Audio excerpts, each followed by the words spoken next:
तत्कालीन भारत 24 भारत पर अरबों का आक्रमण। मोहम्मद बिन कासिम के नेतृत्व में अरबों ने भारत पर पहला सफल आक्रमण किया। अरबों ने सिंध पर 712 ईस्वी में विजय पाई थी। अरब आक्रमण के समय सिंध पर दाहिर का शासन था। भारत पर अरब वासियों के आक्रमण का मुख्य उद्देश्य धन दौलत लूटना तथा इस्लाम धर्म का प्रचार प्रसार करना था। 25 महमूद गजनी। अलब्तगीन नामक एक तुर्क सरदार गजनी साम्राज्य का संस्थापक था। अलब्तगीन का गुलाम तथा दामाद सुबुक्तगीन था। महमूद गजनी सुबुक्तगीन का पुत्र था। अपने पिता के काल में गजनी खुरासान का शासक था। महमूद गजनी 27 वर्ष की अवस्था में 997 ईस्वी में गद्दी पर बैठा। बगदाद का खलीफा अल आदिल बिल्लाह ने महमूद गजनी के पद को मान्यता प्रदान करते हुए उसे यमीन उद दौला तथा यमीन उल मिल्लाह की उपाधि दी। महमूद गजनी ने भारत पर 17 बार आक्रमण किया। महमूद गजनी ने भारत पर पहला आक्रमण 1001 ईस्वी में किया था। यह आक्रमण शाही राजा जयपाल के विरुद्ध था। इसमें जयपाल की पराजय हुई थी। महमूद गजनी का 1008 ईस्वी में नगरकोट के विरुद्ध हमले को मूर्तिवाद के विरुद्ध पहली महत्वपूर्ण जीत बताई जाती है। महमूद गजनी ने थानेसर के चक्र स्वामिन की कांस्य निर्मित आदमकद प्रतिमा को गजनी भेजकर रंगभूमि में रखवाया। महमूद गजनी का सबसे चर्चित आक्रमण 1024 ईस्वी में सोमनाथ मंदिर सौराष्ट्र पर हुआ। इस मंदिर की लूट में उसे करीब 20 लाख दीनार की संपत्ति हाथ लगी। सोमनाथ की रक्षा में सहायता करने के कारण अनहिलवाड़ा के शासक पर महमूद ने आक्रमण किया। सोमनाथ मंदिर लूट कर ले जाने के क्रम में महमूद पर जाटों ने आक्रमण किया था और कुछ संपत्ति लूट ली थी। महमूद गजनी का अंतिम भारतीय आक्रमण 1027 ईस्वी में जाटों के विरुद्ध था। महमूद गजनी की मृत्यु 1030 ईस्वी में हो गई। अलबरूनी, फिरदौसी, उद्बी तथा फरूखी महमूद गजनी के दरबार में रहते थे। 26 मोहम्मद गौरी। गौर महमूद गजनी के अधीन एक छोटा सा राज्य था। 1173 ईस्वी में शहाबुद्दीन मोहम्मद गौरी गौर का शासक बना। इसने भारत पर पहला आक्रमण 1175 ईस्वी में मुल्तान के विरुद्ध किया था। मोहम्मद गौरी का दूसरा आक्रमण 1178 ईस्वी में पाटन गुजरात पर हुआ। यहाँ का शासक भीम द्वितीय ने गौरी को बुरी तरह परास्त किया। मोहम्मद गौरी द्वारा लड़ा गया प्रमुख युद्ध तराइन का प्रथम युद्ध वर्ष 1191।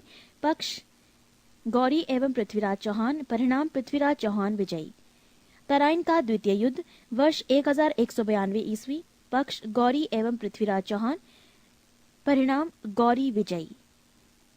चंदावर का युद्ध वर्ष 1194 ईस्वी, पक्ष गौरी एवं जयचंद, परिणाम गौरी विजयी। मोहम्मद गौरी भारत के विजित प्रदेशों पर शासन का भार अपने गुलाम सेनापतियों को सौंपते हुए गजनी लौट गया। मोहम्मद गौरी की हत्या 15 मार्च 1206 ईस्वी को कर दी गई। पृष्ठ 34।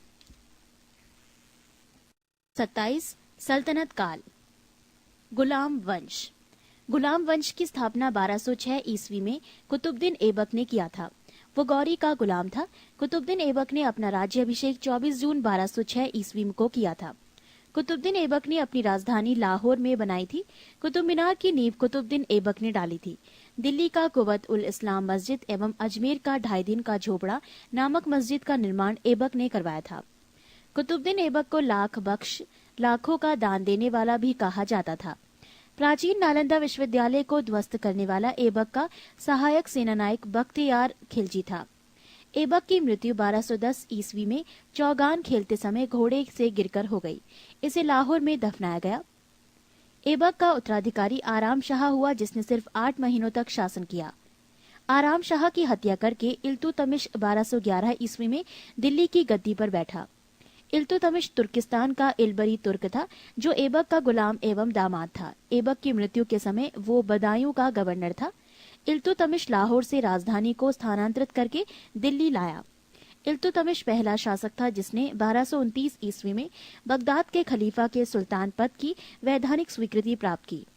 इल्तुतमिश की मृत्यु अप्रैल 1236 ईस्वी में हो गई। इल्तुतमिश के बाद उसका पुत्र रुकनुद्दीन फिरोज गद्दी पर बैठा।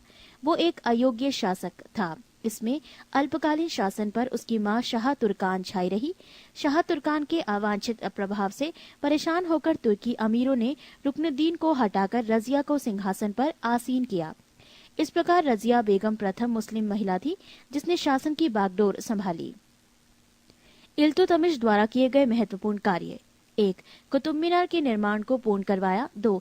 सबसे पहले शुद्ध अरबी सिक्के जारी किए, चांदी का टंका एवं तांबा का जीतल। 3. एकता प्रणाली चलाई। 4. 40 गुलाम सरदारों का संगठन बनाया जो तुर्काने चहलगानी के नाम से जाना गया। 5. सर्वप्रथम दिल्ली के अमीरों का दमन किया। रजिया ने पर्दा प्रथा को त्याग कर तथा पुरुषों की तरह चोगा, काबा एवं कुल्हा, टोपी पहनकर राजदरबार में खुले मुंह से जाने लगी। रजिया ने मलिक जमालुद्दीन याकूत को अमीर अखोर घोड़े का सरदार नियुक्त किया। गैर तुर्कों को सामंत बनाने के रजिया के प्रयासों से तुर्की अमीर विरुद्ध हो गए और उसे बंदी बनाकर दिल्ली की गद्दी पर मुइजुद्दीन बहराम शाह को बैठा दिया। रजिया की शादी अल्तूनिया के साथ हुई। इससे शादी करने के बाद रजिया ने पुनः गद्दी प्राप्त करने का प्रयास किया, लेकिन वो असफल रही। रजिया की हत्या 13 अक्टूबर 1240 ईस्वी को डाकुओं के द्वारा कैथल के पास कर दी गई। बहराम शाह को बंदी बनाकर उसकी हत्या मई 1242 ईस्वी में कर दी गई। बहराम शाह के बाद दिल्ली का सुल्तान अलाउद्दीन मसूद शाह 1242 ईस्वी में बना। बलबन ने षड्यंत्र के द्वारा 1246 ईस्वी में अलाउद्दीन मसूद शाह को सुल्तान के पद से हटाकर नासिरुद्दीन महमूद को सुल्तान बना दिया। नासिरुद्दीन महमूद ऐसा सुल्तान था जो टोपी सीकर अपना जीवन निर्वाह करता था। बलबन ने अपनी पुत्री का विवाह नासिरुद्दीन महमूद के साथ किया था। पृष्ठ 35। बलबन का वास्तविक नाम बहाउद्दीन था। वो इल्तुतमिश का गुलाम था। तुर्काने चहलगानी का विनाश बलबन ने किया था। बलबन 1266 ईस्वी में ग्यासुद्दीन बलबन के नाम से दिल्ली की गद्दी पर बैठा। वो मंगोलों के आक्रमण से दिल्ली की रक्षा करने में सफल रहा। राजदरबार में सजदा एवं पैबोस प्रथा की शुरुआत बलबन ने की थी। बलबन ने फारसी रीति रिवाज पर आधारित नवरोज उत्सव को प्रारंभ करवाया। अपने विरोधियों के प्रति बलबन ने कठोर लौह एवं रक्त की नीति का पालन किया। नासिरुद्दीन महमूद ने बलबन को उलूंग खां की उपाधि प्रदान की। बलबन के दरबार में फारसी के विप्रसिद्ध कवि अमीर खुसरो एवं अमीर हसन रहते थे। गुलाम वंश का अंतिम शासक शम्मुद्दीन कैमुर्स था।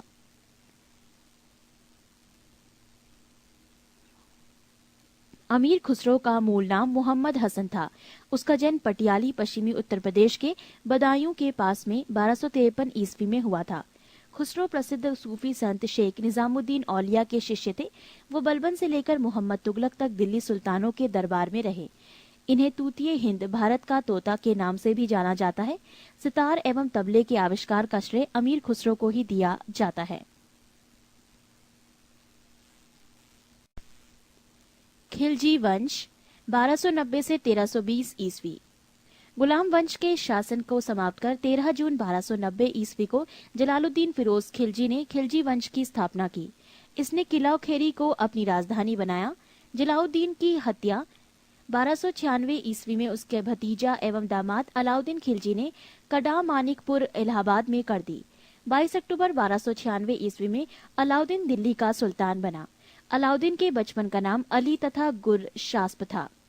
अलाउद्दीन खिलजी ने सेना को नकद वेतन देने एवं स्थायी सेना की नींव रखी। दिल्ली के शासकों में अलाउद्दीन खिलजी के पास सबसे विशाल स्थायी सेना थी। घोड़ा दागने एवं सैनिकों का हुलिया लिखने की प्रथा की शुरुआत अलाउद्दीन खिलजी ने की। अलाउद्दीन ने भू राजस्व की दर को बढ़ाकर उपज का 1/2 भाग कर दिया।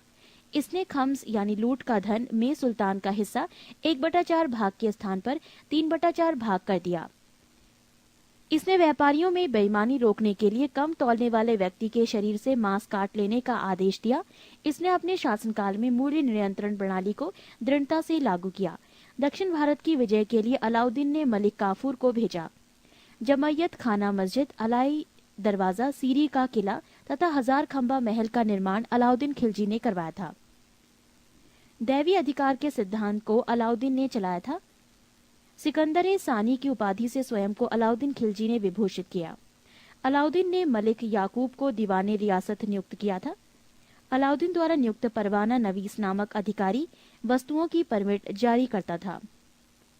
बाजार नियंत्रण करने के लिए अलाउद्दीन खिलजी द्वारा बनाए जाने वाले नवीन पद क्रमानुसार: दीवाने रियासत, ये व्यापारियों पर नियंत्रण रखता था। ये बाजार नियंत्रण की पूरी व्यवस्था का संचालन करता था। शहनाई मंडी, प्रत्येक बाजार में बाजार का अधीक्षक बरीद बाजार के अंदर घूमकर बाजार का निरीक्षण करता था। मुनहियान व गुप्तचर गुप्त सूचना प्राप्त करता था। शहनाई मंडी, यहाँ खाद्यान्नों को बिक्री हेतु लाया जाता था। सराहे अदल, यहाँ वस्त्र, शक्कर, जड़ी बूटी, मेवा, दीपक का तेल एवं अन्य निर्मित वस्तुएं बिकने के लिए आती थीं। पृष्ठ 36। अलाउद्दीन खिलजी की आर्थिक नीति की व्यापक जानकारी जियाउद्दीन बरनी की कृति तारीख फिरोजशाही से मिलती है। खजायुनुल फतूह अमीर खुसरो, रिहला इब्न बतूता एवं फुतूहस लातीन इसामी की कृति है। मूल्य नियंत्रण को सफल बनाने में मुहतसिब, सेंसर एवं नाजीर नापतौल अधिकारी की महत्वपूर्ण भूमिका थी। राजस्व सुधारों के अंतर्गत अलाउद्दीन ने सर्वप्रथम मिल्क इनाम एवं वक्फ के अंतर्गत दी गई भूमि को वापस लेकर उसे खालसा भूमि में बदल दिया।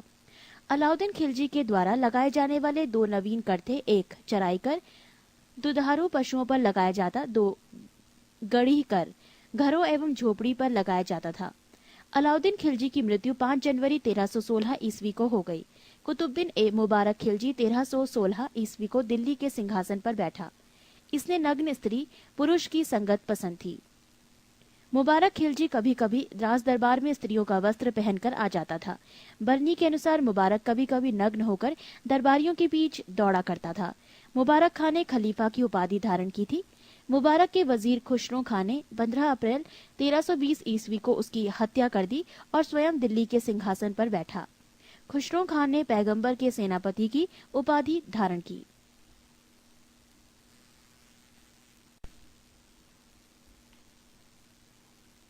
तुगलक वंश 1320 ईस्वी से 1398 ईस्वी। 5 सितंबर 1320 ईस्वी को खुसरो खां को पराजित करके गाजी मलिक या तुगलक वंश गाजी गयासुद्दीन तुगलक के नाम से 8 सितंबर 1320 ईस्वी को दिल्ली के सिंहासन पर बैठा। गयासुद्दीन तुगलक ने करीब 29 बार मंगोल आक्रमण को विफल किया। गयासुद्दीन ने अलाउद्दीन के समय के लिए किए गए अमीरों की भूमि को पुनः लौटा दिया। इसने सिंचाई के लिए कुएं एवं नहरों का निर्माण करवाया। संभवतः नहरों का निर्माण करने वाला गयासुद्दीन प्रथम शासक था। गयासुद्दीन तुगलक ने दिल्ली के समीप स्थित पहाड़ियों पर तुगलकाबाद नाम का एक नया दुर्ग को 56 कोट के नाम से भी जाना जाता है। गयासुद्दीन तुगलक की मृत्यु 1325 ईस्वी में बंगाल के अभियान से लौटते समय जूना खां द्वारा निर्मित लकड़ी के महल में दबकर हो गई। गयासुद्दीन के बाद जूना खां मोहम्मद बिन तुगलक के नाम से दिल्ली के सिंहासन पर बैठा। मध्यकालीन सभी सुल्तानों में मोहम्मद तुगलक सर्वाधिक शिक्षित, विद्वान एवं योग्य व्यक्ति था। मोहम्मद बिन तुगलक को अपनी सनक भरी योजनाओं, क्रूर कृतियों एवं दूसरे के सुख दुख को प्रति उपेक्षा भाव रखने के कारण स्वप्नशील, पागल एवं रक्त पिपासु कहा गया। मोहम्मद बिन तुगलक ने कृषि के विकास के लिए अमीर कोही नामक एक नवीन विभाग की स्थापना की। मोहम्मद बिन तुगलक ने अपनी राजधानी दिल्ली से देवगिरी में स्थानांतरित की और इसका नाम दौलताबाद रखा।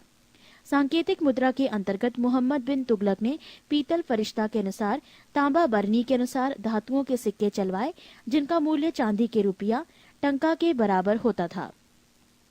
मोहम्मद बिन तुगलक द्वारा क्रियान्वित 4 योजनाएं क्रमशः: 1. दोआब क्षेत्र में कर वृद्धि 1326 से 1327 ईस्वी।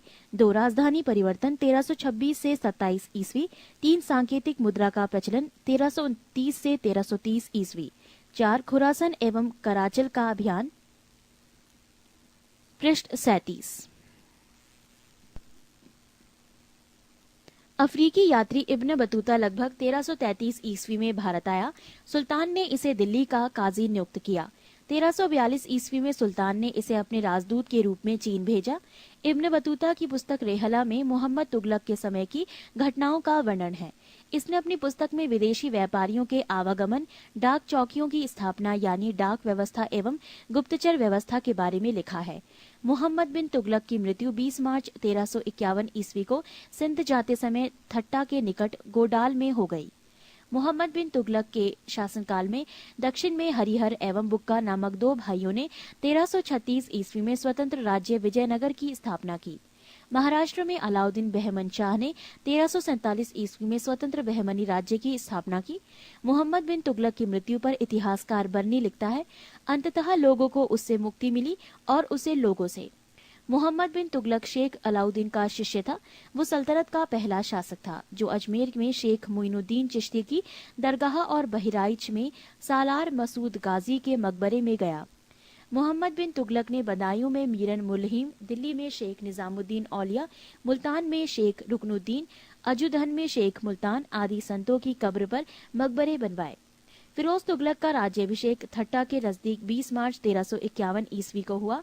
पुनः फिरोज का राज्याभिषेक दिल्ली में अगस्त 1351 ईस्वी को हुआ। खलीफा द्वारा इसे कासिम अमीर उल मोममीन की उपाधि दी गई। राजस्व व्यवस्था के अंतर्गत फिरोज ने अपने शासनकाल में 24 कष्टदायक करों को समाप्त कर केवल 4 कर खराज, लगान, खुम्स, युद्ध में लूट का माल, जजिया एवं जकात को वसूल करने का आदेश दिया। फिरोज तुगलक ब्राह्मणों पर जजिया लागू करने वाला पहला मुसलमान शासक था। फिरोज तुगलक ने एक नया कर, सिंचाई कर भी लगाया जो उपज का 1/10 भाग था। फिरोज तुगलक ने 5 बड़ी नहरों का निर्माण करवाया। फिरोज तुगलक ने 300 नए नगरों की स्थापना की। इनमें हिसार, फिरोजाबाद, दिल्ली, फतेहाबाद, जौनपुर, फिरोजपुर प्रमुख है। इसके प्रशासन काल में खिजराबाद, टोपरा गांव एवं मेरठ से अशोक के 2 स्तंभों को लाकर दिल्ली में स्थापित किया गया। सुल्तान फिरोज तुगलक ने अनाथ मुस्लिम महिलाओं, विधवाओं एवं लड़कियों की सहायता के लिए एक नए विभाग दीवाने खैरात की स्थापना की। सल्तनत कालीन सुल्तानों के शासनकाल में सबसे अधिक दासों की संख्या करीब 1,80,000 फिरोज तुगलक के समय थी। दासों की देखभाल के लिए फिरोज ने एक नए विभाग दीवाने बंदगान की स्थापना की। इसने सैन्य पदों को वंशानुगत बना दिया। इसने अपनी आत्मकथा फतुहाते फिरोजशाही की रचना की। इसने जियाउद्दीन बर्नी एवं शम्से सिराज अफीफ को अपना संरक्षण प्रदान किया। इसने ज्वालामुखी मंदिर के पुस्तकालय से लूटे गए 1300 ग्रंथों में से कुछ को फारसी में विद्वान अपाउद्दीन द्वारा दलायते फिरोजशाही नाम से अनुवाद करवाया। इसने चांदी एवं तांबे के मिश्रण से निर्मित सिक्के भारी संख्या में जारी करवाए, जिसे अद्वा एवं विक कहा जाता था। फिरोज तुगलक की मृत्यु सितंबर 1388 ईस्वी में हो गई। फिरोज काल में निर्मित खाने जहां तेलंगानी के मकबरा की तुलना जेरूसलम में निर्मित उमर के मस्जिद से की जाती है। पृष्ठ 38। सुल्तान फिरोज तुगलक ने दिल्ली के कोटला फिरोज शाह दुर्ग का निर्माण करवाया। तुगलक वंश का अंतिम शासक नासिरुद्दीन महमूद तुगलक था। इसका शासन दिल्ली से पालम तक ही रह गया था। तैमूर लंग ने सुल्तान नासिरुद्दीन मोहम्मद तुगलक के समय 1398 में दिल्ली पर आक्रमण किया। नासिरुद्दीन के समय ही मलिक कुशशर्क पूर्वाधिपति की उपाधि एक हिजड़ा मलिक सरवर ने जौनपुर में एक स्वतंत्र राज्य की स्थापना की।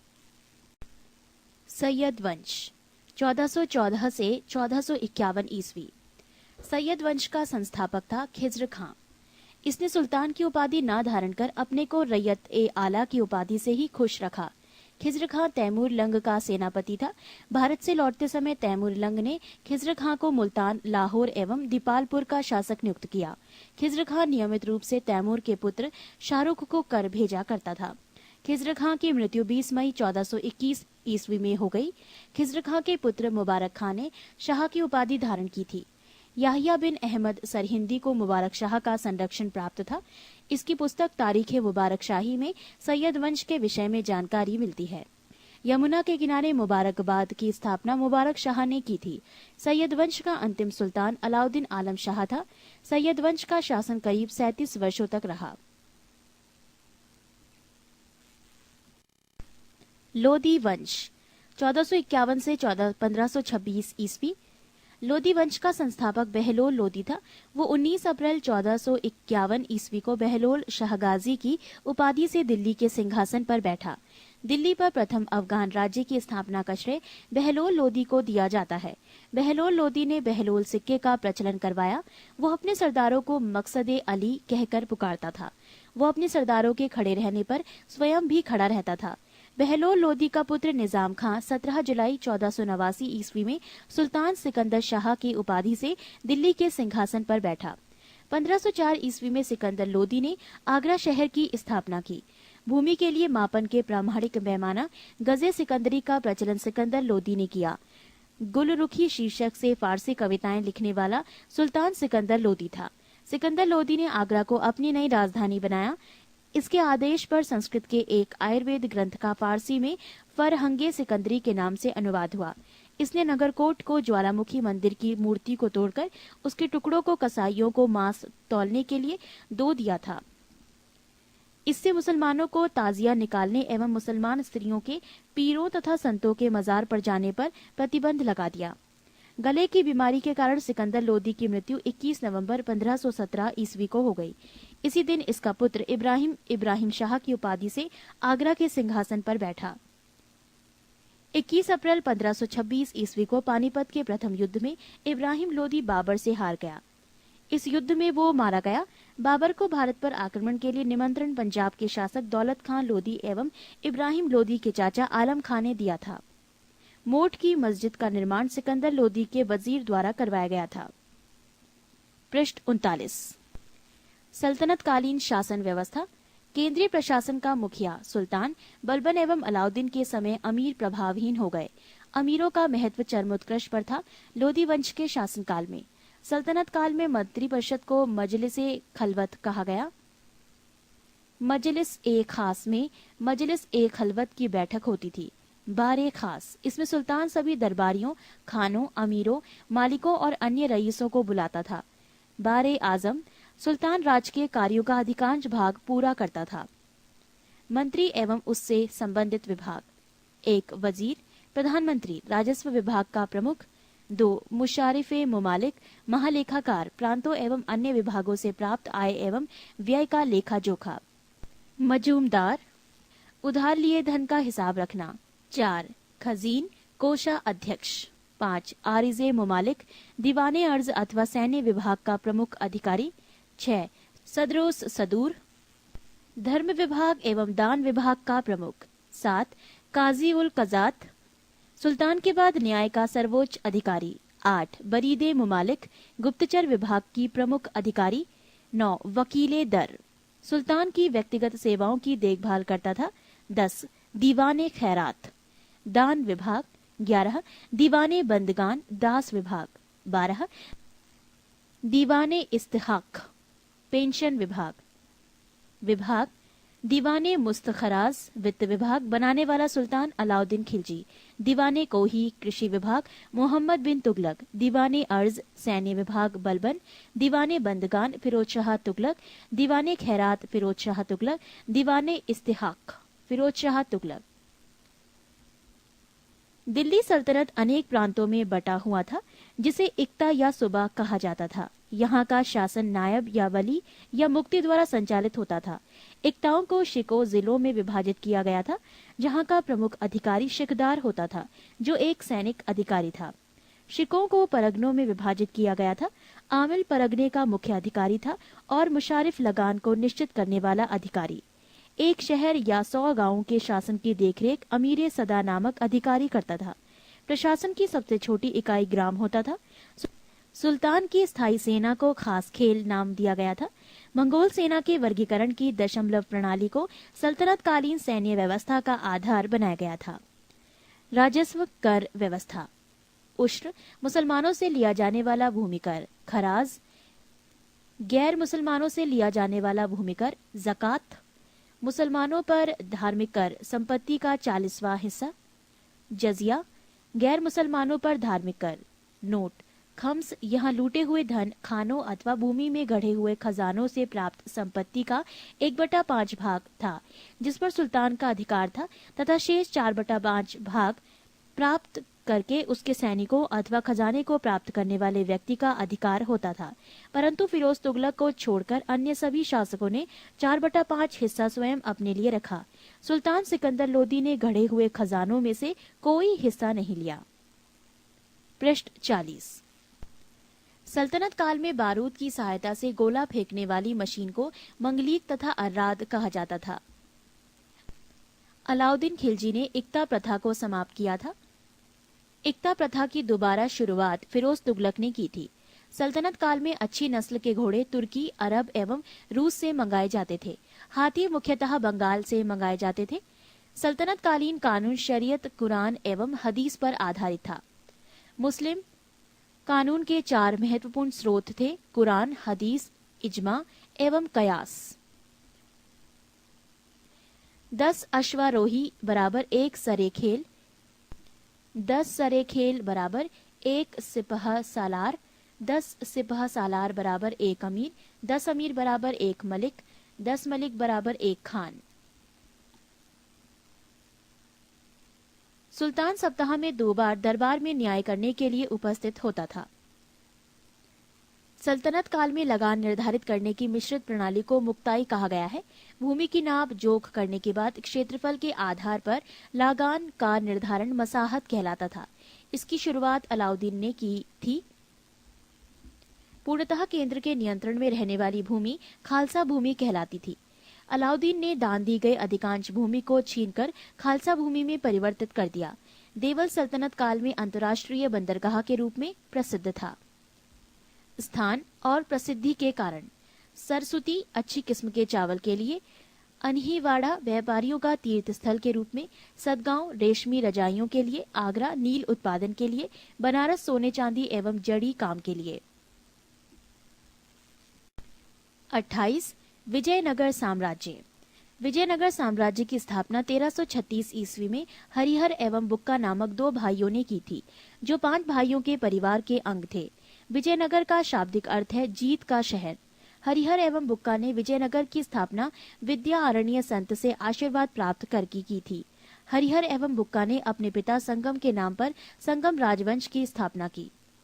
संगम राजवंश के प्रमुख शासक हरिहर 1336 से 1356 ईस्वी, बुक्का प्रथम 1356 से 1377 ईस्वी, हरिहर द्वितीय 1377 से 1404 ईस्वी, देवराय प्रथम 1406 से 1422 ईस्वी, देवराय द्वितीय 1422 से 1446 ईस्वी, मल्लिकार्जुन 1446 से 1465 ईस्वी, विरूपाक्ष द्वितीय 1465 से 1485 ईस्वी। विजयनगर साम्राज्य की राजधानी हम्पी थी। विजयनगर साम्राज्य के खंडहर तुंगभद्रा नदी पर स्थित है। इसकी राजभाषा तेलुगु थी। हरिहर एवं बुक्का पहले वारंगल के काकातीय शासक प्रताप रुद्रदेव के सामंत थे। विजयनगर साम्राज्य पर क्रमशः निम्न वंशों ने शासन किया: संगम, सलूब, तुलूब एवं अराविडु वंश। बुक्का प्रथम ने वेदमार्ग प्रतिष्ठापक की उपाधि धारण की। हरिहर द्वितीय ने संगम शासकों में सबसे पहले महाराजा धीराज की उपाधि धारण की थी। इटली का यात्री निकोलो कांटी विजयनगर की यात्रा पर देवराय प्रथम के शासनकाल में आया।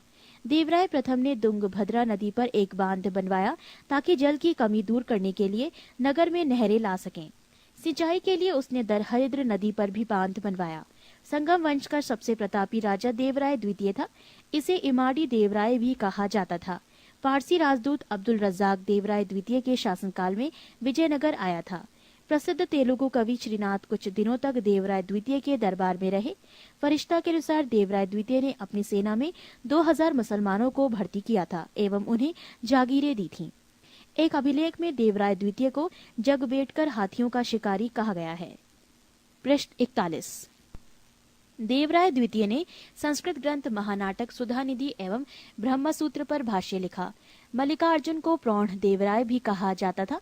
सालूव नरसिंह ने विजयनगर में दूसरे राजवंश सालूव वंश 1485 से 1506 ईस्वी की स्थापना की।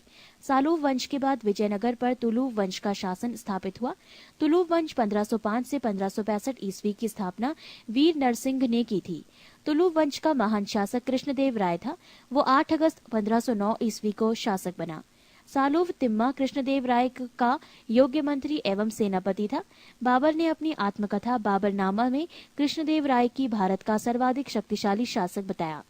कृष्णदेव राय के शासनकाल में पुर्तगाली यात्री डोमिगोस पायस विजयनगर आया था।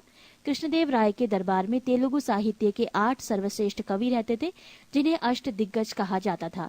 उसके शासनकाल को तेलुगु साहित्य का क्लासिक युग कहा गया है। कृष्णदेव राय ने तेलुगु में अमुक्त माल्याद एवं संस्कृत में जाम्बवती कल्याणम की रचना की। पांडुरंग महात्म्यम की रचना तेनालीराम रामकृष्ण ने की थी। नागलपुर नामक नए नगर हजारा एवं विठल स्वामी मंदिर का निर्माण कृष्णदेव राय ने करवाया था। कृष्णदेव राय की मृत्यु 1529 ईस्वी में हो गई। कृष्णदेव राय ने आंध्र भोज, अभिनव भोज, आंध्र पितामह आदि उपाधि धारण की थी। तुलुव वंश का अंतिम शासक सदाशिव था। राक्षसी तंगड़ी या तलीकोटा या बन्नी हट्टी का युद्ध 23 जनवरी 1565 ईस्वी में हुआ। इसी युद्ध के कारण विजयनगर का पतन हुआ। विजयनगर के विरुद्ध बने दक्षिण राज्यों के संघ में शामिल था बीजापुर, अहमदनगर, गोलकुंडा एवं बीदर। इस संयुक्त मोर्चे का नेतृत्व अली आदिल शाह कर रहा था। तालीकोटा के युद्ध में विजयनगर का नेतृत्व राम राय कर रहा था। विजयनगर के राजाओं और बहमनी के सुल्तानों के हित 3 अलग अलग क्षेत्रों में आपस में टकराते थे। तुंगभद्रा के दोआब में, कृष्णा गोदावरी के कछार में और मराठावाड़ा प्रदेश में। तालीकोटा युद्ध के बाद सदाशिव ने तिरुमल के सहयोग से पेनुकोंडा को राजधानी बनाकर शासन करना प्रारंभ किया। विजयनगर के चौथे राजवंश अरावीडु वंश 1570 से 1672 ईस्वी की स्थापना तिरुमल ने सदाशिव को अपदस्थ कर पेनुकोंडा में किया। अरावीडु वंश का अंतिम शासक रंग तृतीय था। अरावीडु शासक वेंकट द्वितीय के शासनकाल में ही वोडेयार ने 1612 ईस्वी में मैसूर राज्य की स्थापना की थी। विजयनगर साम्राज्य की प्रशासनिक इकाई का क्रम घटते हुए इस प्रकार था: प्रांत मंडल, कोट्टम या वलनाडु जिला, नाडु मेला ग्राम 50 ग्राम का समूह, उर ग्राम। विजयनगर कालीन सेना नायकों को नायक कहा जाता था। ये नायक वस्तुतः भू सामंत थे, जिन्हें राजा वेतन के बदले अथवा उनकी अधीनस्थ सेना के रखरखाव के लिए विशेष भूखंड दे देता था, जो अमरम कहलाता था। आयंगर व्यवस्था प्रशासन को सुचारू रूप से संचालित करने के लिए प्रत्येक ग्राम को एक स्वतंत्र इकाई के रूप में संगठित किया गया था। इन संगठित ग्रामीण इकाइयों पर शासन हेतु 12 प्रशासकीय अधिकारियों की नियुक्ति की जाती थी, जिनको सामूहिक रूप से आयंगर कहा जाता था। ये अवैतनिक होते थे। इनकी सेवाओं के बदले सरकार इन्हें पूर्णतः लगान मुक्त एवं कर मुक्त भूमि प्रदान करती थी। इनका पद आनुवांशिक होता था। वो इस पद को बेच या गिरवी रख सकता था। ग्राम स्तर की कोई भी संपत्ति इन अधिकारियों की इजाजत के बगैर ना तो बेची जा सकती थी और ना ही दान में दी जा सकती थी। पृष्ठ 42।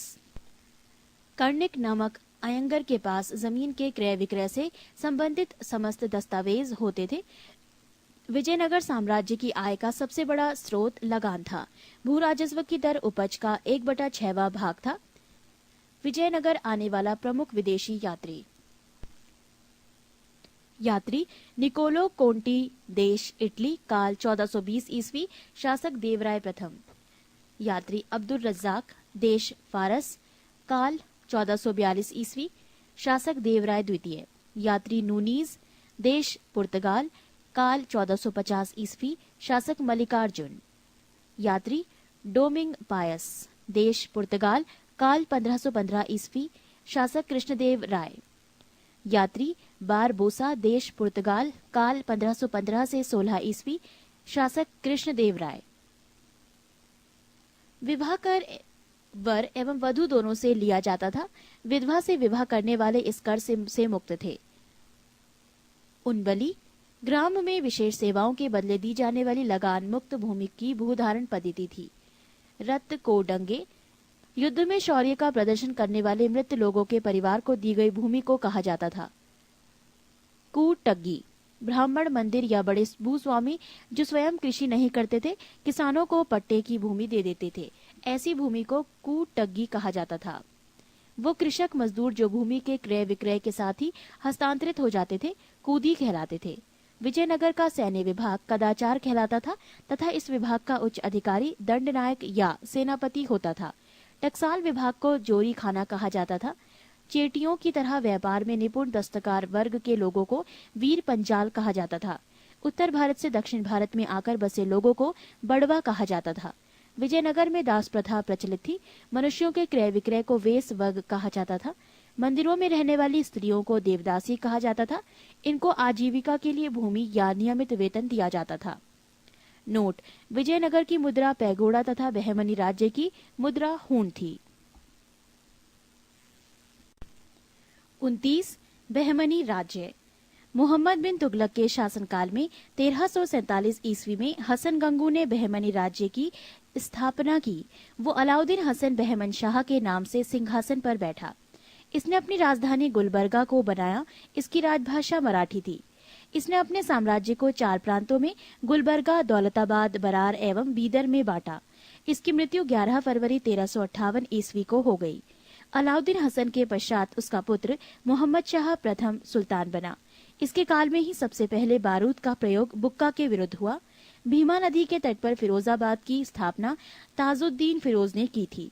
फिरोज खगोलकी को प्रोत्साहन देता था और उसने दौलताबाद के पास एक वैद्यशाला बनवाई थी। शहाबुद्दीन अहमद प्रथम ने अपनी राजधानी गुलबर्गा से हटाकर बीदर में स्थापित की। इसने बीदर का नया नाम मोहम्मदाबाद रखा। मोहम्मद तृतीय के शासनकाल में ख्वाजा जहां की उपाधि से महमूद गवा को प्रधानमंत्री नियुक्त किया गया। महमूद गवा ने बीदर में एक महाविद्यालय की स्थापना कराई। रियाजुल इंशा नाम से महमूद गवा के पत्रों का संग्रह किया गया। बहमनी वंश के प्रमुख शासक मोहम्मद शाह प्रथम 1358 से 1375 ईस्वी, अलाउद्दीन मुजाहिद शाह 1375 से 1378 ईस्वी, दाऊद प्रथम 1378 ईस्वी, मोहम्मद शाह द्वितीय 1378 से 1397 ईस्वी, ताजुद्दीन फिरोज 1397 से 1422 ईस्वी, शहाबुद्दीन अहमद प्रथम 1422 से 1436 ईस्वी, अलाउद्दीन अहमद द्वितीय 1436 से 1458 ईस्वी, सुल्तान शमसुद्दीन मोहम्मद तृतीय 1463 से 1482 ईस्वी।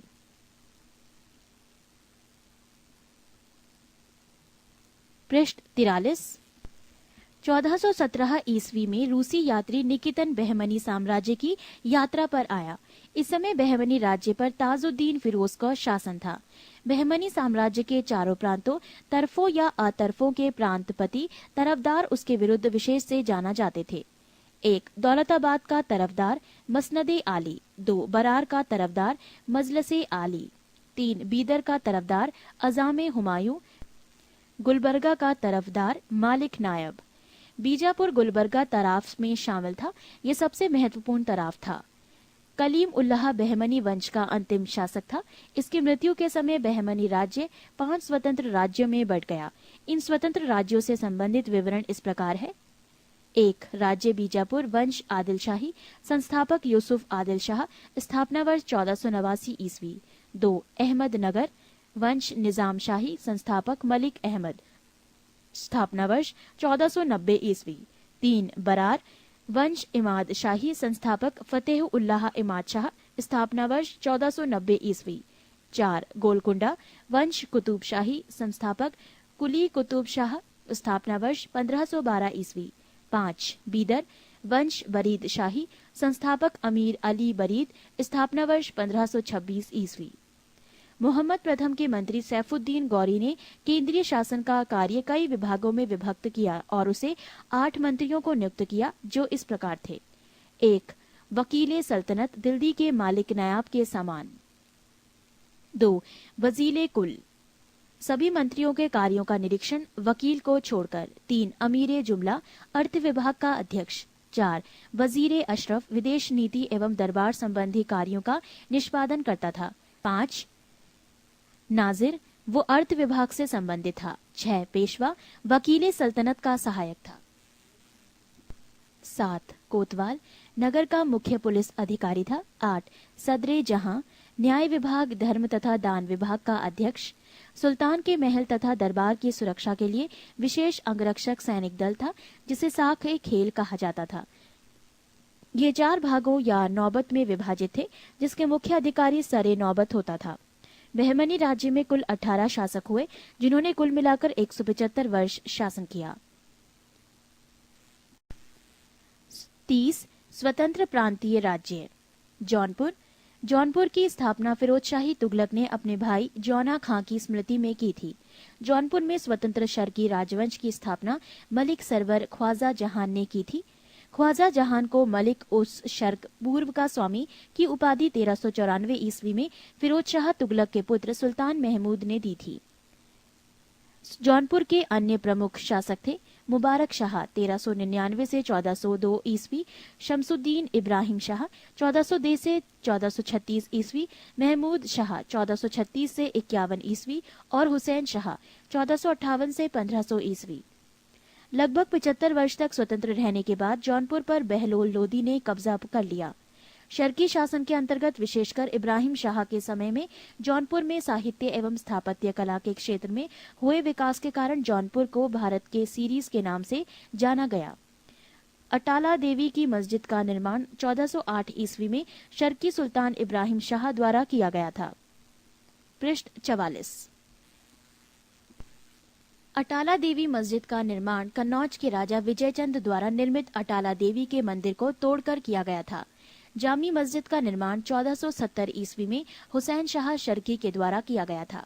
झंझरी मस्जिद 1430 ईस्वी में इब्राहिम शर्की के द्वारा एवं लाल दरवाजा मस्जिद का निर्माण मोहम्मद शाह के द्वारा 1450 ईस्वी में किया गया। कश्मीर। सुहादेव नामक एक हिंदू ने 1301 ईस्वी में कश्मीर में हिंदू राज्य की स्थापना की थी। 1339 से 40 ईस्वी में कश्मीर में शाहमीर के द्वारा प्रथम मुस्लिम वंश की स्थापना की गई। कश्मीर का प्रथम मुस्लिम शासक शाहमीर था, जो शमसुद्दीन शाहमीर के नाम से गद्दी पर बैठा। इसने अपनी राजधानी इंद्रकोट में स्थापित की। अलाउद्दीन ने राजधानी इंद्रकोट से हटाकर अलाउद्दीनपुर श्रीनगर में स्थापित की। हिंदू मंदिरों एवं मूर्तियों को तोड़ने के कारण सुल्तान सिकंदर को बुत शिकन कहा गया। 1420 ईस्वी में जैनुल आबदीन सिंहासन पर बैठा। इसकी धार्मिक सहिष्णुता के कारण इसे कश्मीर का अकबर कहा गया। जैन उल आबदीन फारसी, संस्कृत, कश्मीरी, तिब्बती आदि भाषाओं का ज्ञाता था। इसने महाभारत एवं राजतरंगिणी को फारसी में अनुवाद करवाया। 1588 ईस्वी में अकबर ने कश्मीर को मुगल साम्राज्य में मिला लिया। बंगाल। इख्तियारुद्दीन मोहम्मद बिन बख्तियार खिलजी ने बंगाल को दिल्ली सल्तनत में मिलाया। गयासुद्दीन तुगलक ने बंगाल को 3 भागों में विभाजित किया: लखनौती उत्तर बंगाल, सोनारगांव पूर्वी बंगाल तथा सदगांव दक्षिण बंगाल। 1345 ईस्वी में हाजी इलियास बंगाल के विभाजन को समाप्त कर शमसुद्दीन इलियास शाह के नाम से बंगाल का शासक बना। पांडुआ में अदीना मस्जिद का निर्माण 1364 ईस्वी में सुल्तान सिकंदर शाह ने करवाया था। बंगाल का शासक गयासुद्दीन आजम शाह 1389 से 1409 ईस्वी अपनी न्यायप्रियता के लिए प्रसिद्ध था। अलाउद्दीन हुसैन शाह 1493 से 1518 ईस्वी में राजधानी को पांडुआ से गौड़ स्थानांतरित किया। महाप्रभु चैतन्य अलाउद्दीन के समकालीन थे। अलाउद्दीन ने सत्यपीर नामक आंदोलन की शुरुआत की। मालाधर बसु ने अलाउद्दीन के शासनकाल में ही श्री कृष्ण विजय की रचना कर गुंडराज खान की उपाधि धारण की। इनके बेटे को सत्यराज खान की उपाधि दी गई। नासिरुद्दीन नुसरत शाह ने गौड़ में बड़ा सोना एवं कदम रसूल मस्जिद का निर्माण करवाया। मालवा। दिलावर खान ने 1401 ईस्वी में मालवा को स्वतंत्र घोषित किया। दिलावर का पुत्र अलब खां हुशंग शाह की उपाधि धारण कर 1405 ईस्वी में मालवा का शासक बना। इसने अपनी राजधानी का धारा से मांडू स्थानांतरित किया। मालवा में खिलजी वंश की स्थापना महमूद शाह ने की। गुजरात के शासक बहादुर शाह ने महमूद शाह द्वितीय को युद्ध में परास्त कर उसकी हत्या कर दी और मालवा को गुजरात में मिला दिया। मांडू के किले का निर्माण हुशंग शाह ने करवाया था। इस किले में सर्वाधिक महत्वपूर्ण है दिल्ली दरवाजा। पृष्ठ 45। बाज बहादुर एवं रूपमती का महल का निर्माण सुल्तान नासिरुद्दीन शाह द्वारा करवाया गया था। हिंडोला भवन या दरबार हॉल का निर्माण हुशंग शाह के द्वारा करवाया गया था। जहाज महल का निर्माण गयासुद्दीन खिलजी ने मांडू में करवाया था। कुशक महल को महमूद खिलजी ने फतेहाबाद नामक स्थान पर बनवाया था। गुजरात के शासक राजा कर्ण को पराजित कर अलाउद्दीन ने 1297 ईस्वी में इसे दिल्ली सल्तनत में मिला लिया था।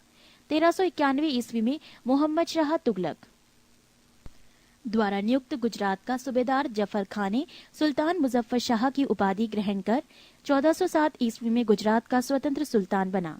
गुजरात के प्रमुख शासक थे अहमद शाह 1411 से 52, महमूद शाह बेगड़ा 1458 से 1511 ईस्वी और बहादुर शाह 1526 से 1537 ईस्वी। अहमद शाह ने आसावल के निकट साबरमती नदी के किनारे अहमदाबाद नामक नगर बसाया और पाटन से राजधानी हटाकर अहमदाबाद की को राजधानी बनाया। गुजरात का सबसे प्रसिद्ध शासक महमूद बेगड़ा था। महमूद बेगड़ा ने गिरनार के निकट मुस्तफाबाद नामक नगर और चंपानेर के निकट मोहम्मदाबाद नगर बसाया। 1572 ईस्वी में अकबर ने गुजरात को मुगल साम्राज्य में मिला लिया। मेवाड़। अलाउद्दीन खिलजी ने 1303 ईस्वी में मेवाड़ के गुहिलौत राजवंश के शासक रत्न सिंह को पराजित कर मेवाड़ को दिल्ली सल्तनत में मिला लिया। गुहिलौत वंश की एक शाखा सिसोदिया वंश के हम्पीर देव ने मोहम्मद तुगलक को हराकर पूरे मेवाड़ को स्वतंत्र करा लिया। राणा कुंभा ने 1448 ईस्वी में चित्तौड़ में एक विजय स्तंभ की स्थापना की। खानवा का युद्ध 1527 ईस्वी में राणा सांगा एवं बाबर के बीच हुआ, जिसमें बाबर विजयी हुआ। 1576 ईस्वी में हल्दी घाटी का युद्ध राणा प्रताप एवं अकबर के बीच हुआ, जिसमें अकबर विजयी हुआ। मेवाड़ की राजधानी चित्तौड़गढ़ थी। जहांगीर ने मेवाड़ को मुगल साम्राज्य में मिला लिया। खानदेश। तुगलक वंश के पतन के समय फिरोज शाह तुगलक के सूबेदार मलिक अहमद राजा फारूकी ने नर्मदा एवं ताप्ती नदियों के बीच 1382 ईस्वी में खानदेश की स्थापना की। खानदेश की राजधानी बुरहानपुर थी। इसका सैनिक मुख्यालय असीरगढ़ था। 1601 ईस्वी में अकबर ने खानदेश को मुगल साम्राज्य में मिला लिया। 31 सूफी आंदोलन। जो लोग सूफी संतों से शिष्यता ग्रहण करते थे उन्हें मुरीद कहा जाता था।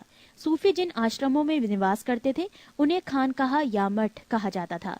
सूफियों के धर्म संघ बाशारा इस्लामी सिद्धांत के समर्थक और बेशारा इस्लामी सिद्धांत से बंधे नहीं में विभाजित थे। भारत में चिश्ती एवं सुहरावर्दी सिलसिले की जड़ें काफी गहरी थीं। 1192 ईस्वी में मोहम्मद गौरी के साथ ख्वाजा मोइनुद्दीन चिश्ती भारत आए। इन्होंने यहाँ चिश्ती परंपरा की शुरुआत की। चिश्ती परंपरा का मुख्य केंद्र अजमेर था। चिश्ती परंपरा के कुछ अन्य महत्वपूर्ण संत थे निजामुद्दीन औलिया, बाबा फरीद, बख्तियार काकी एवं शेख बुरहानुद्दीन गरीब। बाबा फरीद बख्तियार काकी के शिष्य थे। बाबा फरीद की रचनाएं गुरु ग्रंथ साहिब में शामिल हैं। पृष्ठ 46। बाबा फरीद के दो महत्वपूर्ण शिष्य थे निजामुद्दीन औलिया एवं अलाउद्दीन साबिर। हजरत निजामुद्दीन औलिया ने अपने जीवन काल में दिल्ली के 7 सुल्तानों का शासन देखा था। इनके प्रमुख शिष्य थे शेख सलीम चिश्ती, अमीर खुसरो और अमीर हसन देहलवी। शेख बुरहानुद्दीन गरीब ने 1340 ईस्वी में दक्षिण भारत के क्षेत्रों में चिश्ती संप्रदाय की शुरुआत की और दौलताबाद को मुख्य केंद्र बनाया। सूफियों के सोहरावर्दी धर्मसंघ या सिलसिला की स्थापना शेख शिहाबुद्दीन उमर सोहरावर्दी ने की, किंतु 1262 ईस्वी में इसके सुदृढ़ संचालन का श्रेय शेख बदरुद्दीन जकारिया को है। इन्होंने सिंध एवं मुल्तान को मुख्य केंद्र बनाया। सोहरावर्दी धर्मसंघ के अन्य प्रमुख संत थे जलालुद्दीन तबरीजी, सैयद सुर्खजोश, बुरहान आदि। सोहरावर्दी सिलसिला ने राज्य के संरक्षण को स्वीकार किया था। शेख अब्दुल्ला सत्तारी ने सत्तारी सिलसिले की स्थापना की थी। इसका मुख्य केंद्र बिहार था। कादरी धर्मसंघ या सिलसिला की स्थापना सैयद अब्दुल कादिर अल जिलानी ने बगदाद में की थी। भारत में इस सिलसिला के प्रवर्तक मोहम्मद गौस थे। इस सिलसिले के अनुयायी गाने बजाने के विरोधी थे। ये लोग शिया मत के विरोधी थे। राजकुमार दारा शाहजहां का ज्येष्ठ पुत्र कादरी सिलसिला के मुल्लाह शाह का भविष्य था। नक्शबंदी धर्मसंघ या सिलसिला की स्थापना ख्वाजा उबैदुल्ला ने की थी। भारत में इस सिलसिला की स्थापना ख्वाजा बकी बिल्लाह ने की थी। भारत में इसके व्यापक प्रचार का श्रेय बकी बिल्लाह के शिष्य अकबर के समकालीन शेख अहमद सरहिंदी को था। फिरदौसी सोहरावर्दी सिलसिला की ही एक शाखा थी जिसका कार्यक्षेत्र बिहार था। इस सिलसिले को शेख शरीफुद्दीन याहिया ने लोकप्रिय बनाया। याहिया ख्वाजा निजामुद्दीन के शिष्य थे। 32 भक्ति आंदोलन। 6ठी शताब्दी ईस्वी में भक्ति आंदोलन का शुरुआत तमिल क्षेत्र से हुई जो कर्नाटक और महाराष्ट्र में फैल गई। भक्ति आंदोलन का विकास 12 अलवार वैष्णव संतों और 63 जिन्नैनार शैव संतों ने किया।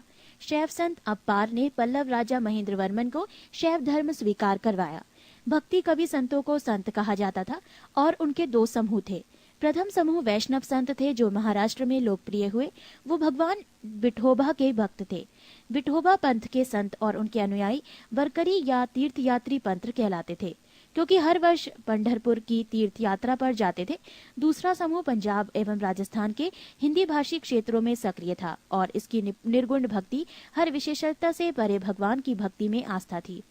भक्ति आंदोलन को दक्षिण भारत से उत्तर भारत में 12वीं शताब्दी के प्रारंभ में रामानंद के द्वारा लाया गया। बंगाल में कृष्ण भक्ति के प्रारंभिक प्रतिपादकों में विद्यापति ठाकुर और चंडीदास थे। रामानंद की शिक्षा से 2 संप्रदायों का प्रादुर्भाव हुआ, सगुण जो पुनर्जन्म में विश्वास रखता है और निर्गुण जो भगवान के निराकर रूप को पूजता है। सगुण संप्रदाय के सबसे प्रसिद्ध व्याख्याताओं में थे तुलसीदास और नाभादास जैसे राम भक्त और निम्बार्क, वल्लभाचार्य, चैतन्य, सूरदास और मीराबाई जैसे कृष्ण भक्त। निर्गुण संप्रदाय के सबसे प्रसिद्ध प्रतिनिधि थे कबीर जिन्हें भावी उत्तर भारतीय पंथों का आध्यात्मिक गुरु माना गया है। शंकराचार्य के अद्वैत दर्शन के विरोध में दक्षिण में वैष्णव संतों द्वारा 4 मतों की स्थापना की गई थी। दक्षिण में वैष्णव संतों द्वारा स्थापित 4 मत श्री संप्रदाय, रामानुजाचार्य विशिष्टाद्वैतवाद, ब्रह्म संप्रदाय माधवाचार्य द्वैतवाद, रुद्र संप्रदाय विष्णु स्वामी शुद्ध द्वैतवाद, सनकादि संप्रदाय निम्बकाचार्य द्वैतवाद। पृष्ठ 47। भक्ति आंदोलन के संत रामानुजाचार्य 11वीं शताब्दी। इन्होंने राम को अपना आराध्य माना। इनका जन्म 1017 ईस्वी में मद्रास के निकट पेरुम्बर नामक स्थान पर हुआ था। 1137 ईस्वी में इनकी मृत्यु हो गई। रामानुज ने वेदांत में प्रशिक्षण अपने गुरु कांचीपुरम के यादव प्रकाश से प्राप्त किया था। रामानंद का जन्म 1299 ईस्वी में प्रयाग में हुआ था। इनकी शिक्षा प्रयाग तथा वाराणसी में हुई। इन्होंने अपना संप्रदाय सभी जातियों के लिए खोल दिया। रामानुज की भांति इन्होंने भी भक्ति को मोक्ष का एकमात्र साधन स्वीकार किया। इन्होंने मर्यादा पुरुषोत्तम राम एवं सीता की आराधना को समाज के समक्ष रखा। इनके प्रमुख शिष्य थे रैदास, हरिजन, कबीर, जुलाहा, धन्ना, जाट, सेना, नाई, पीपा, राजपूत। कबीर का जन्म 1425 ईस्वी में एक विधवा ब्राह्मणी के गर्भ से हुआ था। लोक लज्जा के भय से उसने नवजात शिशु को वाराणसी में लहरतारा के पास एक तालाब के समीप छोड़ दिया। जुलाहा, नीरू तथा उसकी पत्नी नीमा इस नवजात शिशु को अपने घर ले आए। इस बालक का नाम कबीर रखा गया। इन्होंने राम, रहीम, हजरत, अल्लाह आदि को एक ही ईश्वर के अनेक रूप माने। इन्होंने जाति प्रथा, धार्मिक कर्मकांड, बाह्य आडंबर, मूर्ति पूजा, जप तप, अवतारवाद आदि का घोर विरोध करते हुए एकेश्वरवाद में आस्था व्यक्त की एवं निराकार ब्रह्मा की उपासना को महत्व दिया।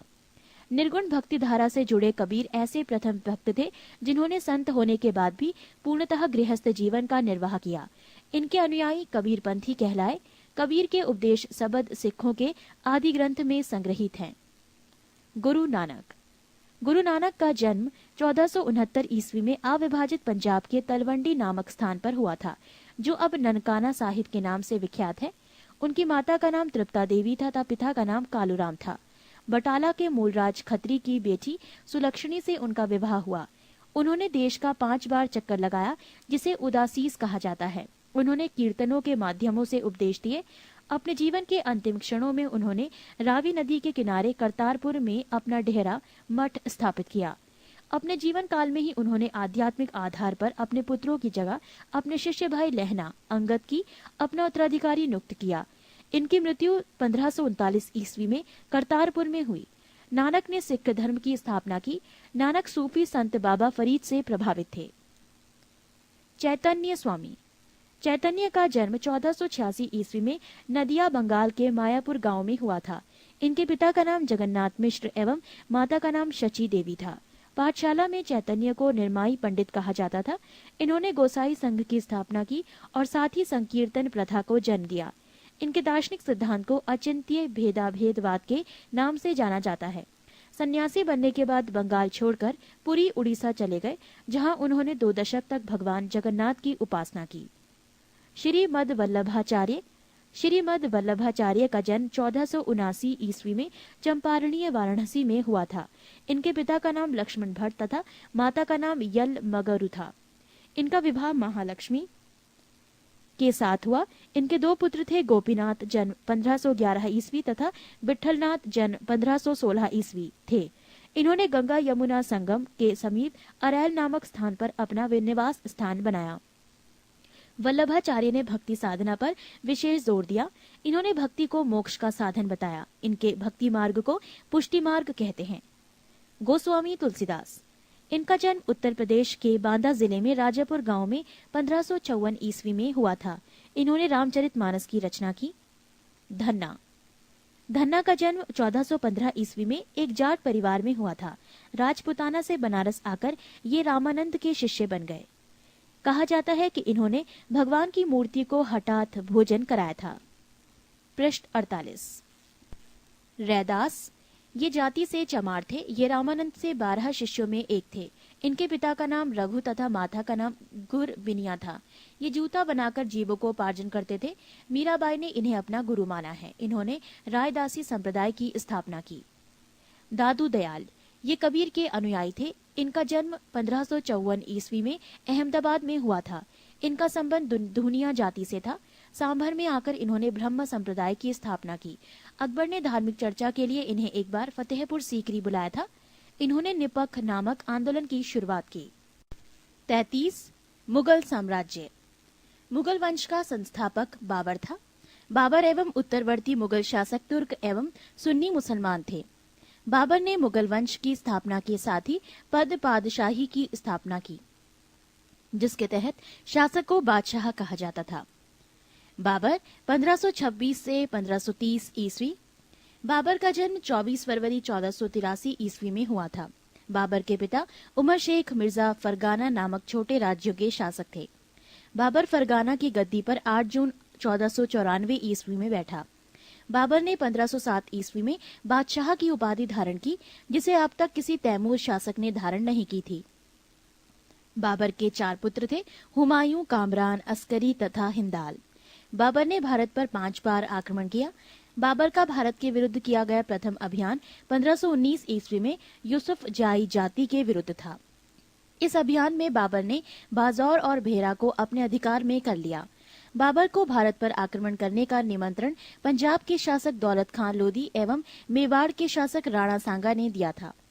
पानीपत के प्रथम युद्ध में बाबर ने पहली बार तुगलमा युद्ध नीति एवं तोपखाने का प्रयोग किया था। उस्ताद अली एवं मुस्तफा बाबर के 2 प्रसिद्ध निशानेबाज थे, जिसने पानीपत के प्रथम युद्ध में भाग लिया था। बाबर द्वारा लड़े गए प्रमुख युद्ध। पानीपत का प्रथम युद्ध वर्ष 21 अप्रैल 1526 ईस्वी। पक्ष इब्राहिम लोदी एवं बाबर। परिणाम बाबर विजयी। खानवा का युद्ध वर्ष 17 मार्च 1527 ईस्वी। पक्ष राणा सांगा एवं बाबर। परिणाम बाबर विजयी। चंदेरी का युद्ध वर्ष 29 जनवरी 1528 ईस्वी। पक्ष मेदिनी राय एवं बाबर। परिणाम बाबर विजयी। घाघरा का युद्ध वर्ष 6 मई 1529 ईस्वी। पक्ष अफगानों एवं बाबर। परिणाम बाबर विजयी। बाबर को अपनी उदारता के लिए कलंदर की उपाधि दी गई। खानवा युद्ध में विजय के बाद बाबर ने गाजी की उपाधि धारण की थी। 30 जनवरी 1528 को जहर दे देने के कारण राणा सांगा की मृत्यु हो गई। करीब 48 वर्ष की आयु में 26 दिसंबर 1530 ईस्वी को आगरा में बाबर की मृत्यु हो गई। प्रारंभ में बाबर के शव को आगरा के आराम बाग में दफनाया गया। बाद में काबुल में उसके द्वारा चुने गए स्थान पर दफनाया गया। बाबर ने अपनी आत्मकथा बाबरनामा की रचना की, जिसका अनुवाद बाद में फारसी भाषा में अब्दुल रहीम खान खाना ने किया। बाबर को मुबैयान नामक पद्य शैली का भी जन्मदाता माना जाता है। बाबर प्रसिद्ध नक्शबंदी सूफी ख्वाजा उबैदुल्ला एहरार का अनुयायी था। बाबर का उत्तराधिकारी हुमायूं हुआ। पृष्ठ 49। हुमायूं 1530-1556 ईस्वी। नसरुद्दीन हुमायूं 29 दिसंबर 1530 ईस्वी को आगरा में 23 वर्ष की अवस्था में सिंहासन पर बैठा। गद्दी पर बैठने से पहले हुमायूं बदख्शां का सूबेदार था। अपने पिता के निर्देश के अनुसार हुमायूं ने अपने राज्य का बंटवारा अपने भाइयों में कर दिया। इसने कामरान को काबुल और कंधार, मिर्जा अस्करी को संभल, मिर्जा हिंदाल को अलवर एवं मेवाड़ की जागीरें दी। अपने चचेरे भाई सुलेमान मिर्जा को हुमायूं ने बदख्शां प्रदेश दिया। 1533 ईस्वी में हुमायूं ने दीन पनाह नामक नए नगर की स्थापना की थी। चौसा का युद्ध 25 जून 1539 ईस्वी में शेर खां एवं हुमायूं के बीच हुआ।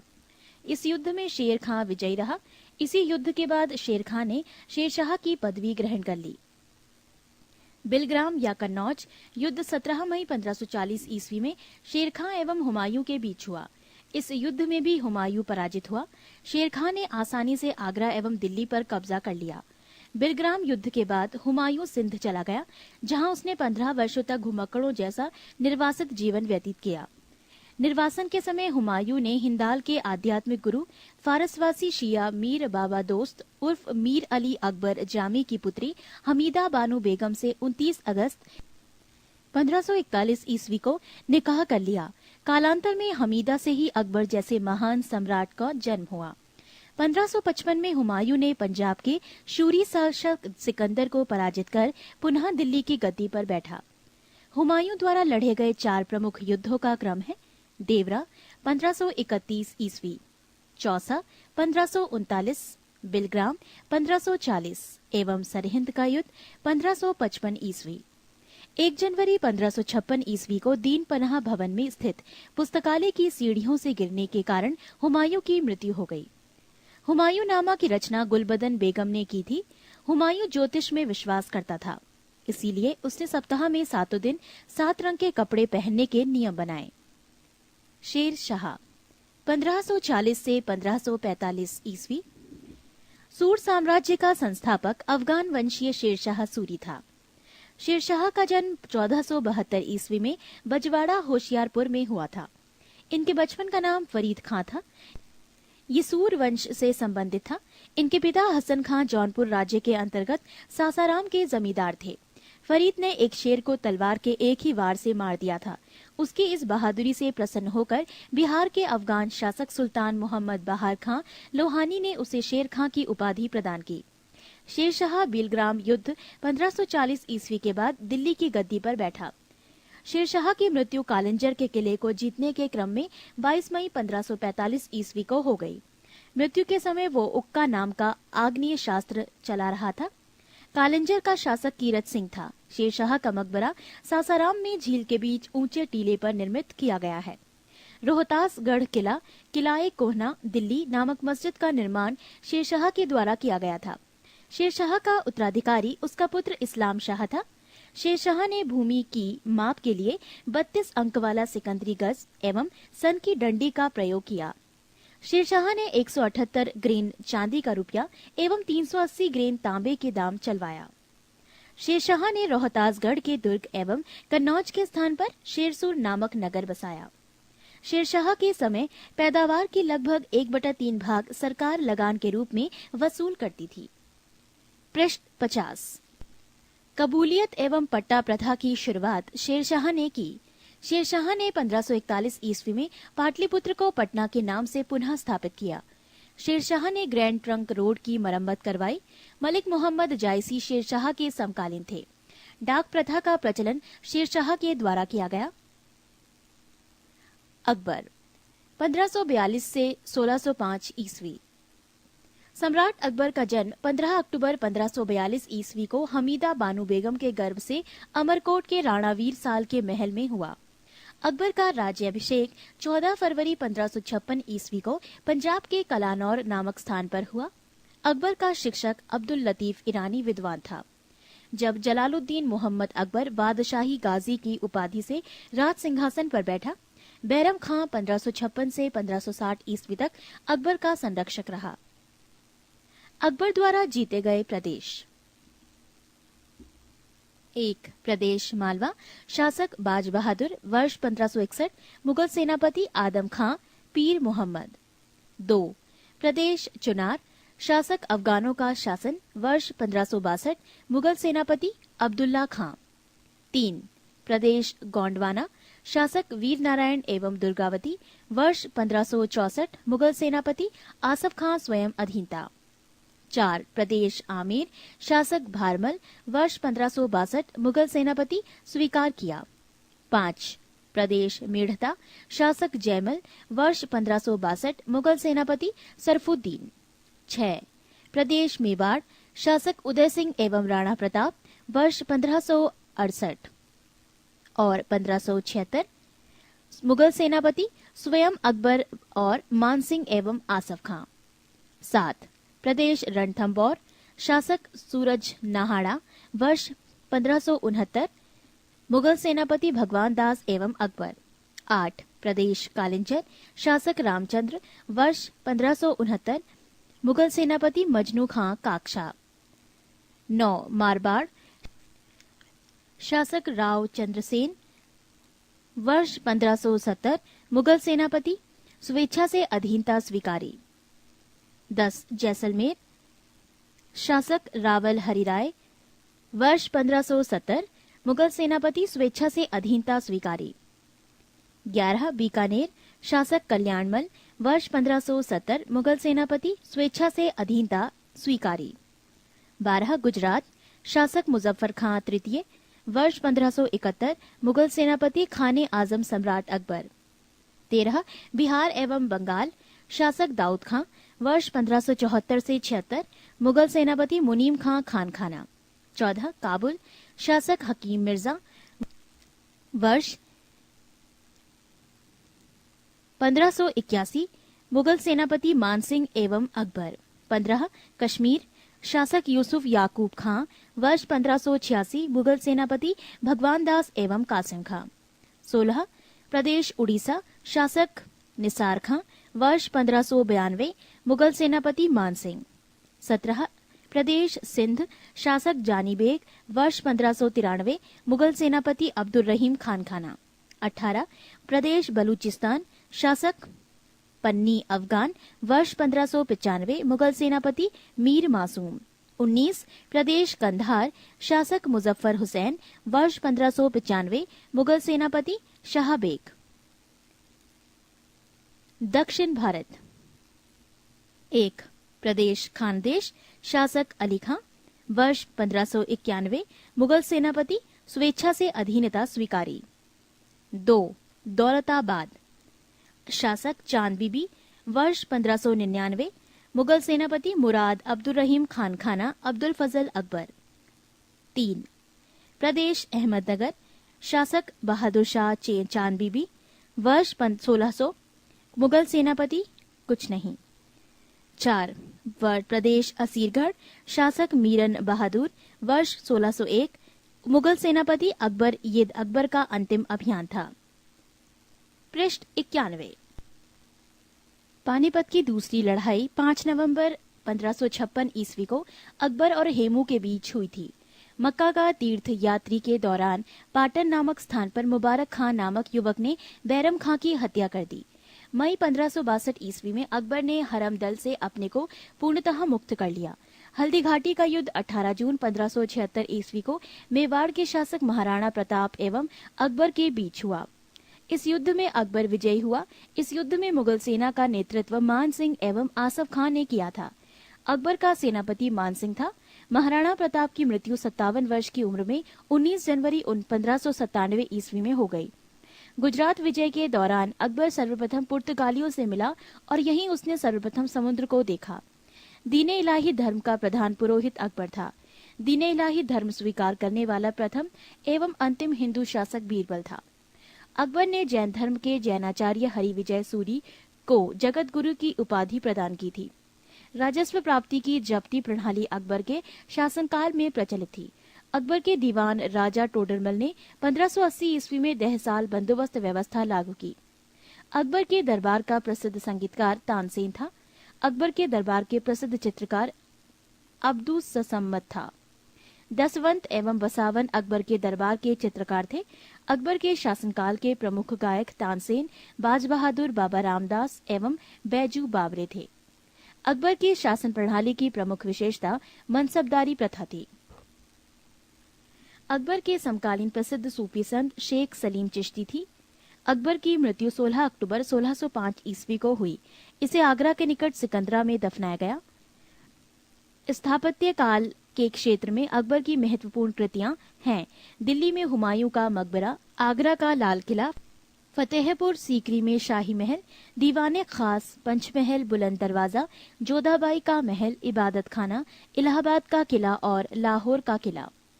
अकबर के दरबार को सुशोभित करने वाले 9 रत्न इस प्रकार थे: 1 बीरबल, 2 अबुल फजल, 3 टोडरमल, 4 भगवान दास, 5 तानसेन, 6 मानसिंह, 7 अब्दुल रहीम खानखाना, 8 मुल्ला 2 प्याजा, 9 हकीम हुकाम।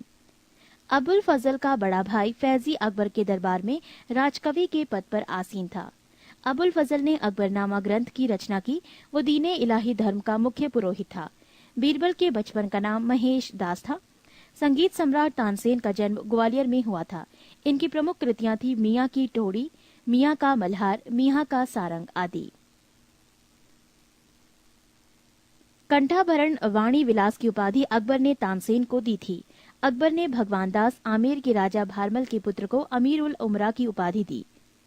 अकबर के कुछ महत्वपूर्ण कार्य: दास प्रथा का अंत 1562, अकबर को हरम दल से मुक्ति 1562, तीर्थ यात्रा कर समाप्त 1563, जजिया कर समाप्त 1564, फतेहपुर सीकरी की स्थापना एवं राजधानी का आगरा से फतेहपुर सीकरी स्थानांतरण 1571, इबादत खाने की स्थापना 1575, इबादत खाने में सभी धर्मों के लोगों के प्रवेश की अनुमति 1578, मजहर की घोषणा 1579, दीने इलाही की स्थापना 1582, इलाही संबत की शुरुआत 1583, राजधानी लाहौर स्थानांतरित 1585। पृष्ठ 52। यूसुफ फजाइयों के विद्रोह को दबाने के दौरान बीरबल की हत्या हो गई। 1602 ईस्वी में सलीम जहांगीर के निर्देशन पर दक्षिण से आगरा की ओर आ रहे अबुल फजल के रास्ते में वीर सिंह बुंदेला नामक सरदार ने हत्या कर दी। मुगल सम्राट अकबर ने अनुवाद विभाग की स्थापना की। नकीब खां, अब्दुल कादिर बदायूनी तथा शेख सुल्तान ने रामायण एवं महाभारत का फारसी अनुवाद किया व महाभारत का नाम रज़्मनामा युद्धों की पुस्तक रखा। पंचतंत्र का फारसी भाषा में अनुवाद अबुल फजल ने अनवरे सादात नाम से तथा मौलाना हुसैन फैज ने यारे दानिश नाम से किया। हाजी इब्राहिम सरहदी ने अर्थवेद का, मुल्लाह शाह मोहम्मद ने राज तरंगिणी का, अब्दुल रहीम खान खाना ने तुज़के बाबरी का तथा फैजी ने लीलावती की फारसी में अनुवाद किया। फैजी ने नल दमयंती सूरदास द्वारा रचित कथा का फारसी में अनुवाद कर उसका नाम सहेली रखा। अकबर के काल को हिंदी साहित्य का स्वर्ण काल कहा जाता है। अकबर ने बीरबल को कविप्रिय एवं नरहरि को महापात्र की उपाधि प्रदान की। बुलंद दरवाजा का निर्माण अकबर ने गुजरात विजय के उपलक्ष्य में करवाया था। 4 बाग बनाने की परंपरा अकबर के समय शुरू हुई। अकबर ने शीरी कलम की उपाधि अब्दुस सम्मद को एवं जड़ी कलम की उपाधि मोहम्मद हुसैन कश्मीरी को दिया। नोट: मुगलों की राजकीय भाषा फारसी थी। जहांगीर 1605 से 1627 ईस्वी। अकबर का उत्तराधिकारी सलीम हुआ, जो 24 अक्टूबर 1605 ईस्वी को नूरुद्दीन महम जहांगीर बादशाही गाजी की उपाधि धारण कर गद्दी पर बैठा। जहांगीर का जन्म 30 अगस्त 1569 ईस्वी में हुआ था। अकबर ने अपने पुत्र का नाम सलीम सूफी संत शेख सलीम चिश्ती के नाम पर रखा। जहांगीर को न्याय की जंजीर के लिए याद किया जाता है। ये जंजीर सोने की बनी थी, जो आगरे के किले के शाहबुर्ज एवं यमुना तट पर स्थित पत्थर के खंबे में लगवाई हुई थी। जहांगीर द्वारा शुरू की गई तुज़के जहांगीरी नामक आत्मकथा को पूरा करने का श्रेय मौतबिंद खां को है। जहांगीर के सबसे बड़े पुत्र खुसरो ने 1606 ईस्वी में अपने पिता के विरुद्ध विद्रोह कर दिया। खुसरो और जहांगीर की सेना के बीच युद्ध जालंधर के निकट बहरावल नामक मैदान में हुआ। खुसरो को पकड़कर कैद में डाल दिया गया। खुसरो की सहायता देने के कारण जहांगीर ने सिखों के 5वें गुरु अर्जुन देव को फांसी दिलवा दी। खुसरो गुरु से गोइंदवाल में मिला था। अहमदनगर के वजीर मलिक अंबर के विरुद्ध सफलता से खुश होकर जहांगीर ने खुर्रम खां को शाहजहां की उपाधि प्रदान की। 1622 ईस्वी में कंधार मुगलों के हाथ से निकल गया। शाह अब्बास ने इस पर अधिकार कर लिया। नूरजहां ईरान निवासी मिर्जा गयाज बेग की पुत्री नूरजहां का वास्तविक नाम मेहरुन्निसा था। 1594 ईस्वी में नूरजहां का विवाह अली कुली बेग से संपन्न हुआ। जहांगीर ने एक शेर मारने के कारण अली कुली बेग को शेर अफगान की उपाधि प्रदान की। 1607 में शेर अफगान की मृत्यु के बाद मेहरुन्निसा अकबर की विधवा सलीम बेगम की सेवा में नियुक्त हुई। सर्वप्रथम जहांगीर ने नवरोज त्योहार के अवसर पर मेहरुन्निसा को देखा और उसके सौंदर्य पर मुग्ध होकर जहांगीर ने मई 1611 में उससे विवाह कर लिया। विवाह के पश्चात जहांगीर ने उसे नूरमहल एवं नूरजहां की उपाधि प्रदान की।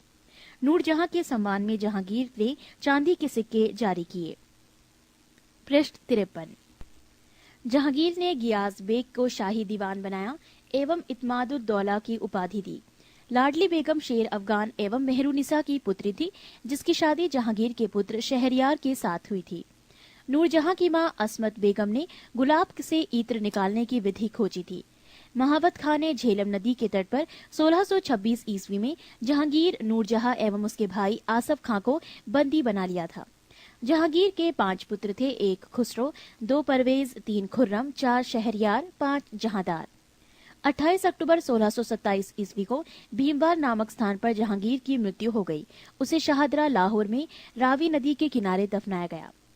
मुगल चित्रकला अपने चरमोत्कर्ष पर जहांगीर के शासन काल में पहुंची।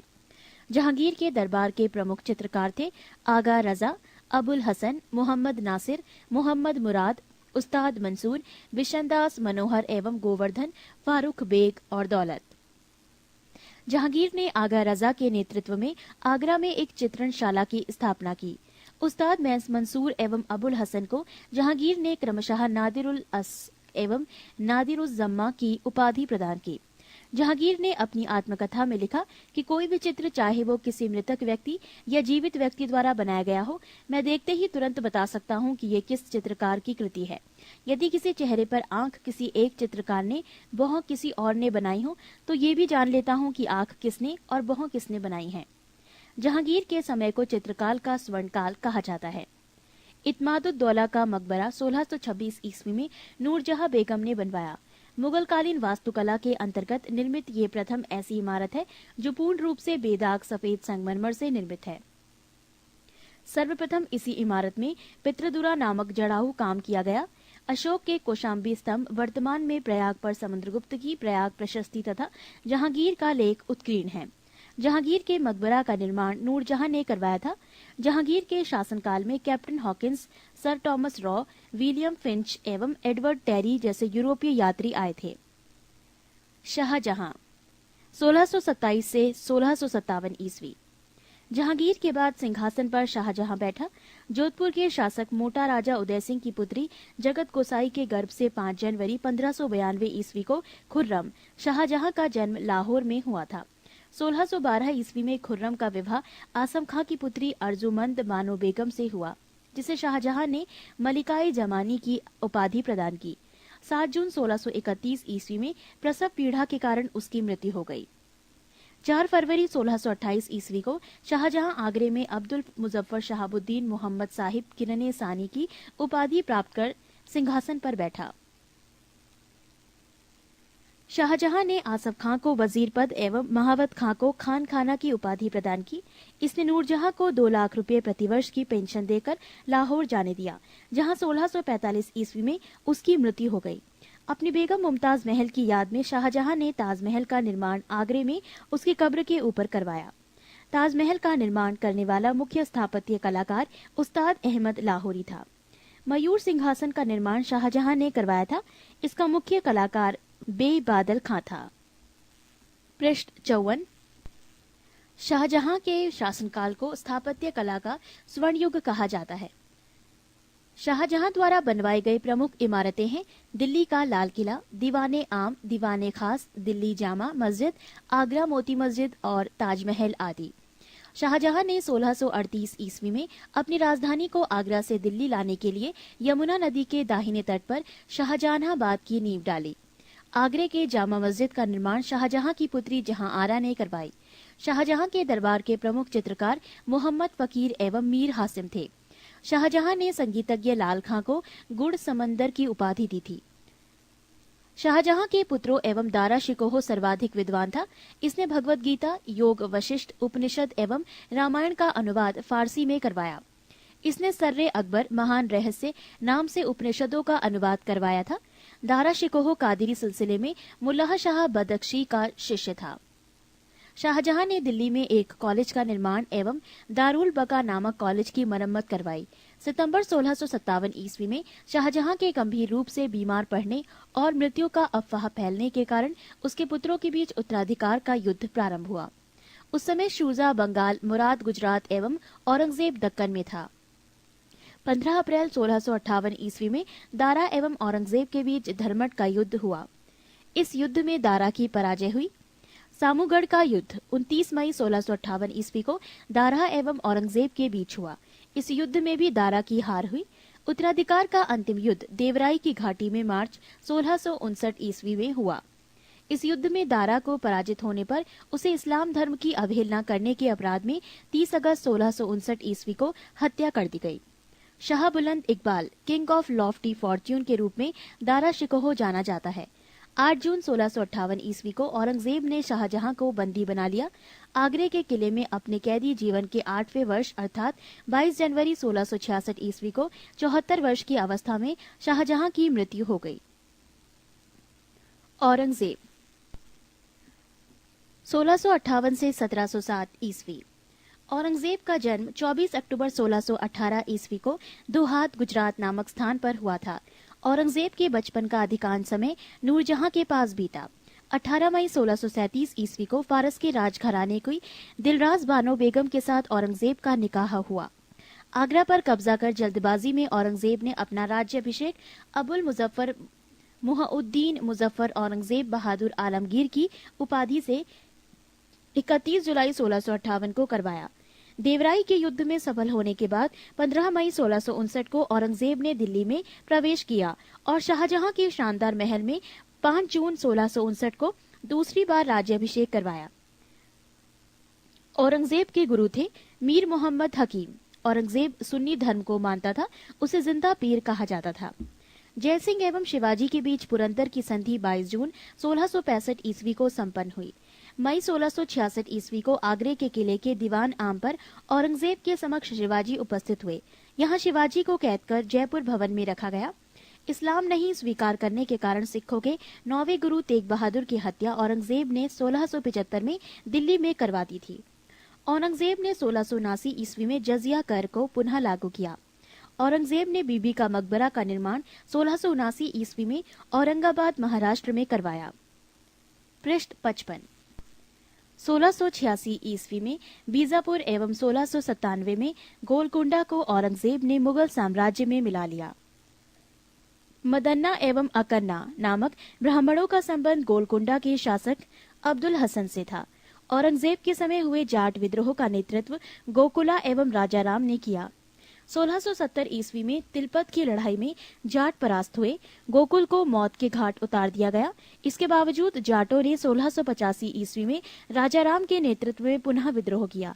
इन जाटों ने सिकंदरा में स्थित अकबर के मकबरे को भी लूटा। भरतपुर राजवंश की नींव औरंगजेब के शासनकाल में जाट नेता एवं राजाराम के भतीजा चूड़ामन ने डाली। औरंगजेब ने के समय में हिंदू मनसबदारों की संख्या लगभग 337 थी, जो अन्य मुगल सम्राटों की तुलना में अधिक थी। औरंगजेब का पुत्र अकबर ने दुर्गादास के बहकावे में आकर अपने पिता के खिलाफ विद्रोह किया। औरंगजेब ने कुरान को अपने शासन का आधार बनाया। इसने सिक्के पर कलमा खुदवाना, नवरोज का त्योहार मनाना, भांग की खेती करना, गाना बजाना, झरोका दर्शन, तुलादान प्रथा। इस प्रथा में सम्राट को उसके जन्मदिन पर सोने, चांदी तथा अन्य वस्तुओं से तौलने की प्रथा थी। ये अकबर के जमाने में प्रारंभ हुई थी। आदि पर प्रतिबंध लगा दिया। औरंगजेब ने दरबार में संगीत पर पाबंदी लगा दी तथा सरकारी संगीतज्ञों को अवकाश दे दिया गया। भारतीय शास्त्रीय संगीत पर फारसी में सबसे अधिक पुस्तकें औरंगजेब के ही शासनकाल में लिखी गईं। औरंगजेब स्वयं वीणा बजाने में दक्ष था। औरंगजेब ने 1665 ईस्वी में हिंदू मंदिरों को तोड़ने का आदेश दिया। इसके शासनकाल में तोड़े गए मंदिरों में सोमनाथ का मंदिर, बनारस का विश्वनाथ मंदिर एवं वीर सिंह देव द्वारा जहांगीर काल में मथुरा में निर्मित केशव राय मंदिर थे। औरंगजेब की मृत्यु 20 फरवरी 1707 ईस्वी को हुई। इसे खुलदाबाद, जो अब रोजा कहलाता है, में दफनाया गया। औरंगजेब के समय सूबों की संख्या 20 थी। औरंगजेब दारुल हर्ब, काफिरों का देश को दारुल इस्लाम, इस्लाम का देश में परिवर्तित करने को अपना महत्वपूर्ण लक्ष्य मानता था। नोट: औरंगजेब के शासनकाल में मुगल सेना में सर्वाधिक हिंदू सेनापति थे।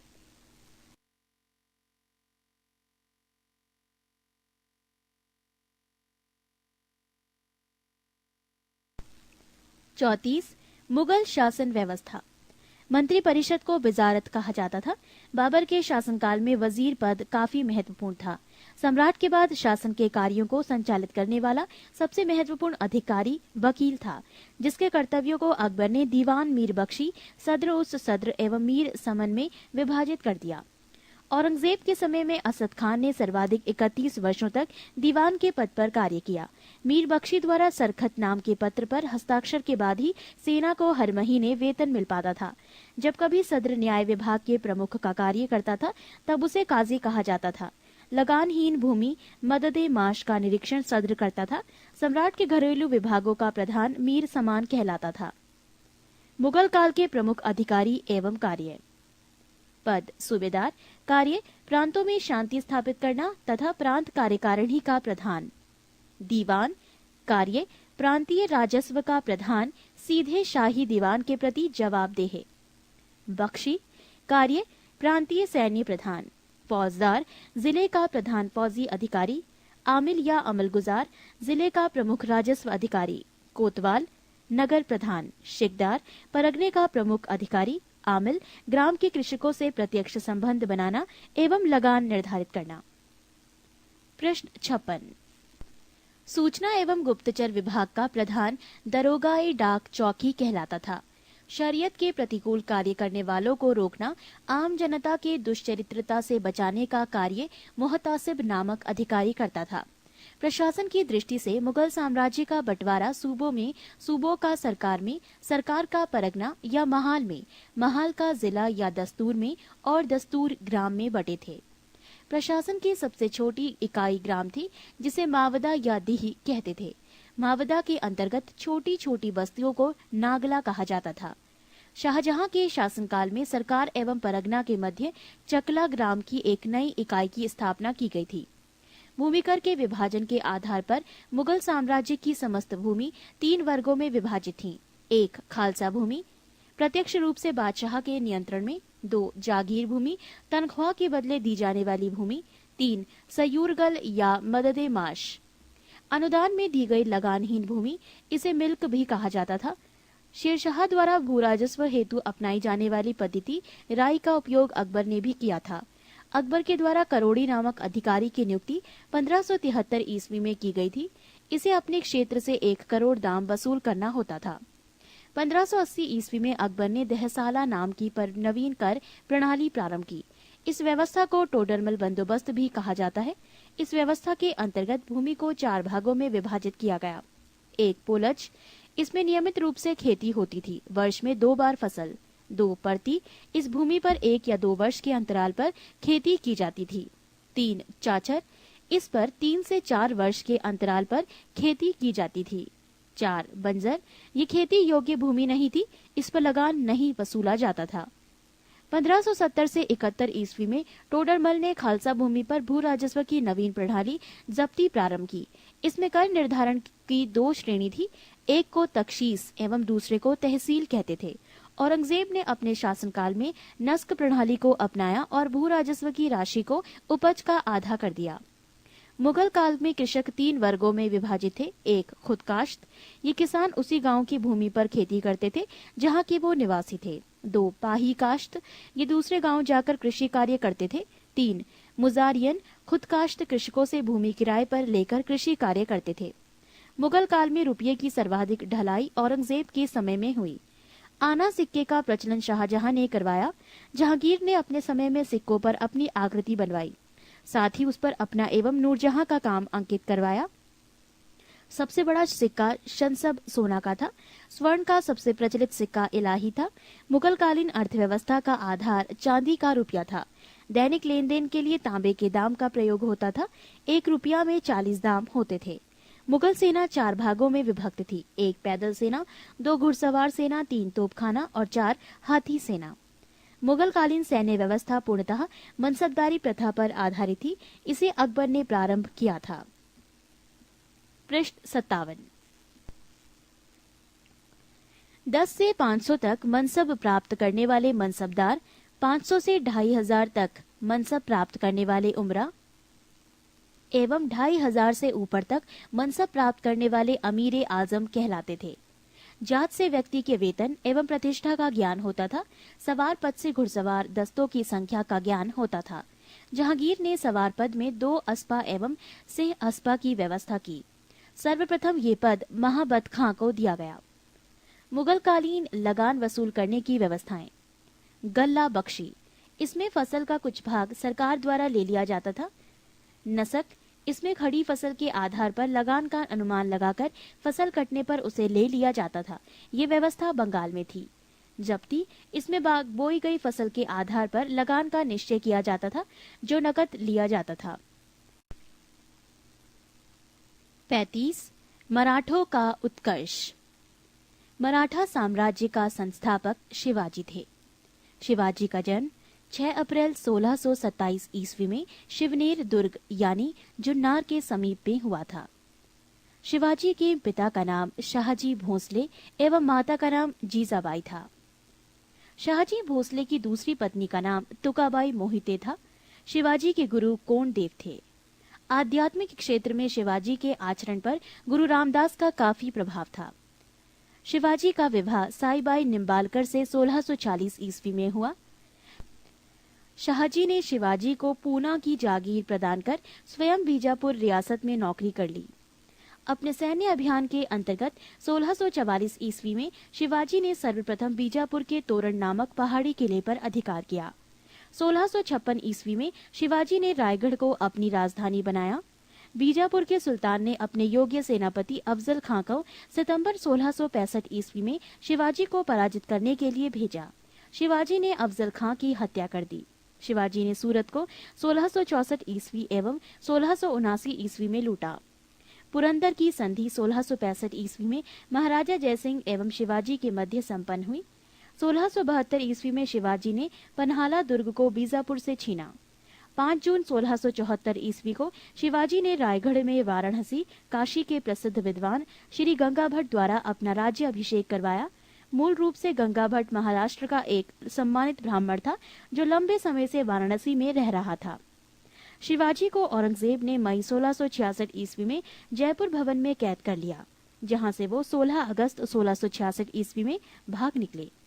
मात्र 53 वर्ष की आयु में 3 अप्रैल 1680 ईस्वी को शिवाजी की मृत्यु हो गई। महाराष्ट्र के प्रमुख संत। 1. ज्ञानदेव या ज्ञानेश्वर 1271 से 1296। महाराष्ट्र में भक्ति आंदोलन के जनक, मराठी भाषा और साहित्य के संस्थापक, भगवत गीता पर भवार्थ दीपिका नामक बृहत टीका लिखी, जिसे सामान्य रूप से ज्ञानेश्वरी के नाम से जाना जाता है। 2. नामदेव 1270 से 1350। इनके आराध्य देव पांढरपुर के विठोबा या विठ्ठल विष्णु के रूप थे। विठोबा या विठ्ठल की उपासना को बरकरी संप्रदाय के नाम से जाना जाता है, जिसकी स्थापना नामदेव ने की थी। 3. एकनाथ 1533 से 1599। इन्होंने रामायण पर भावार्थ रामायण नामक टीका लिखी। 4. तुकाराम 1598 से 1650। इन्होंने भक्तिपरक कविताएं लिखी, जिन्हें अम्भग कहा जाता है। ये अभंग भक्तिपरक काव्य के ज्योति पुंज हैं। 5. रामदास 1608 से 1681। महाराष्ट्र के अंतिम महान संत कवि। दशबोध उनकी रचनाओं और उपदेशों का संकलन है। पृष्ठ 58। शिवाजी के मंत्रिमंडल को अष्टप्रधान कहा जाता था। अष्टप्रधान में पेशवा का पद सर्वाधिक महत्वपूर्ण एवं सम्मान का होता था। अष्टप्रधान में निम्न पद थे। 1. पेशवा प्रधानमंत्री, राज्य का प्रशासन एवं अर्थव्यवस्था की देखरेख। 2. सरी ए नौबत सेनापति, सैन्य प्रधान। 3. अमात्य राजस्व मंत्री, आय व्यय का लेखा जोखा। 4. वाक्या नवीस, सूचना गुप्तचर एवं संधि विग्रह के विभागों का अध्यक्ष।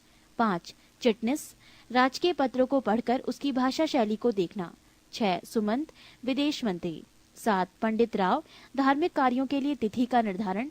8. न्यायाधीश, न्याय विभाग का प्रधान। शिवाजी ने दरबार में मराठी को भाषा के रूप में प्रयोग किया। शिवाजी की सेना 3 महत्वपूर्ण भागों में विभक्त थी।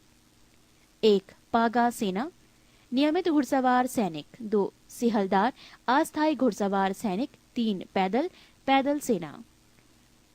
शिवाजी की कर व्यवस्था मलिक अंबर की कर व्यवस्था पर आधारित थी। शिवाजी ने रस्सी द्वारा माप की व्यवस्था के स्थान पर काठी एवं मानक छड़ी के प्रयोग को आरंभ किया।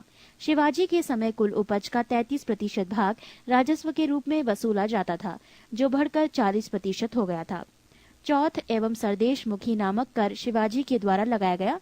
चौथ किसी एक क्षेत्र को बर्बाद न करने के बदले दी जाने वाली रकम को कहा गया है। सरदेश मुखी, इसके हक का दावा करके शिवाजी स्वयं को सर्वश्रेष्ठ देशमुख प्रस्तुत करना चाहते थे। शिवाजी ने किले की सुरक्षा के लिए नियुक्त अधिकारी। हवलदार, किले की आंतरिक व्यवस्था की देखरेख। सरैनोबत, किले की सेना का नेतृत्व। सवनिस, किले की अर्थव्यवस्था, पत्र व्यवहार एवं भंडार की देखरेख। शिवाजी के उत्तराधिकारी। शिवाजी का उत्तराधिकारी संभाजी था। संभाजी ने उज्जैन के हिंदी एवं संस्कृत के प्रकांड विद्वान कवि कलश को अपना सलाहकार नियुक्त किया। मार्च 1689 ईस्वी को मुगल सेनापति मरखरब खान ने संगमेश्वर में छिपे हुए संभाजी एवं कवि कलश को गिरफ्तार कर लिया और उसकी हत्या कर दी। संभाजी के बाद 1689 ईस्वी में राजाराम को नए छत्रपति के रूप में राज्य अभिषेक किया गया। राजा राम ने अपनी दूसरी राजधानी सतारा को बनाया। राजा राम मुगलों से संघर्ष करता हुआ 1700 ईस्वी में मारा गया। राजा राम की मृत्यु के बाद उसकी विधवा पत्नी ताराबाई अपने 4 वर्षीय पुत्र शिवाजी द्वितीय का राज्याभिषेक करवाकर मराठा साम्राज्य की वास्तविक संरक्षिका बन गई। 1707 ईस्वी में औरंगजेब की मृत्यु के बाद संभाजी के पुत्र साहू, जो औरंगजेब के कब्जे में थे, भोपाल के निकट के मुगल शिविर से वापस महाराष्ट्र आया। साहू एवं ताराबाई के बीच 1707 ईस्वी में खेड़ा का युद्ध हुआ, जिसमें साहू विजयी हुआ। साहू ने 22 जनवरी 1708 ईस्वी को सतारा में अपना राज्य अभिषेक करवाया। साहू के नेतृत्व में नवीन मराठा साम्राज्यवाद के प्रवर्तक पेशवा लोग थे, जो साहू के पैतृक प्रधानमंत्री थे। पेशवा पद पहले पेशवा के साथ ही वंशानुगत हो गया था।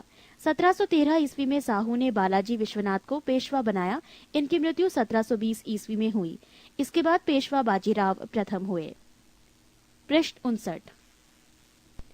पेशवा बाजीराव प्रथम ने मुगल साम्राज्य की कमजोर हो रही स्थिति का फायदा उठाने के लिए साहू को उत्साहित करते हुए कहा कि आओ, हम इस पुराने वृक्ष के खोखले तने पर प्रहार करें।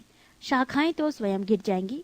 हमारे प्रयत्नों से मराठा पताका कृष्णा नदी से अटक तक फहराने लगेगी। उत्तर में साहू ने कहा, निश्चित रूप से ही आप इसे हिमालय के पार गाड़ देंगे। निसंदेह आप योग्य पिता के योग्य पुत्र हैं। पालखेड़ा का युद्ध 7 मार्च 1728 ईस्वी बाजीराव प्रथम एवं निजामुल मुल्क के बीच हुआ, जिसमें निजाम की हार हुई। निजाम के साथ मुंशी शिवगांव की संधि हुई।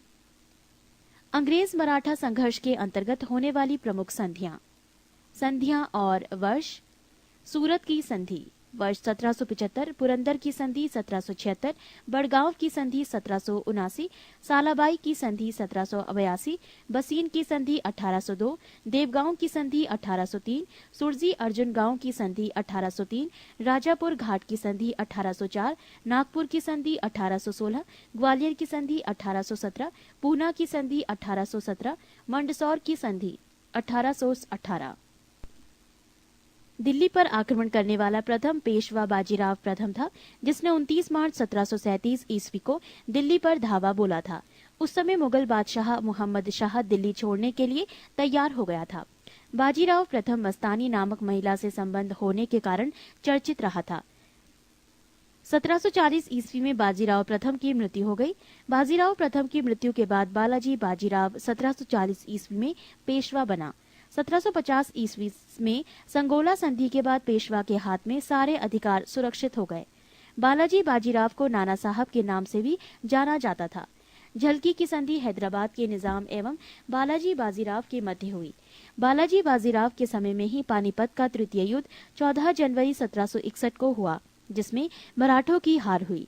इस हार को नहीं सह पाने के कारण बालाजी की मृत्यु 1761 ईस्वी में हो गई।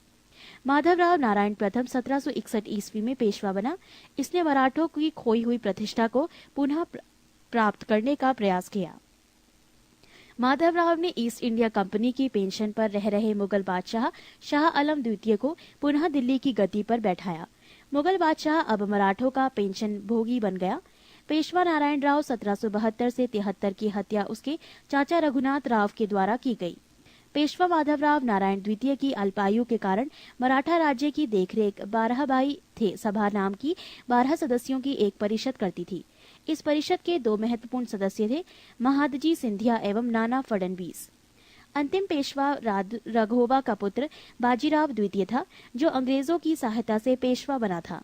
मराठों के पतन में सर्वाधिक योगदान इसी का था। ये सहायक संधि स्वीकार करने वाला प्रथम मराठा सरदार था।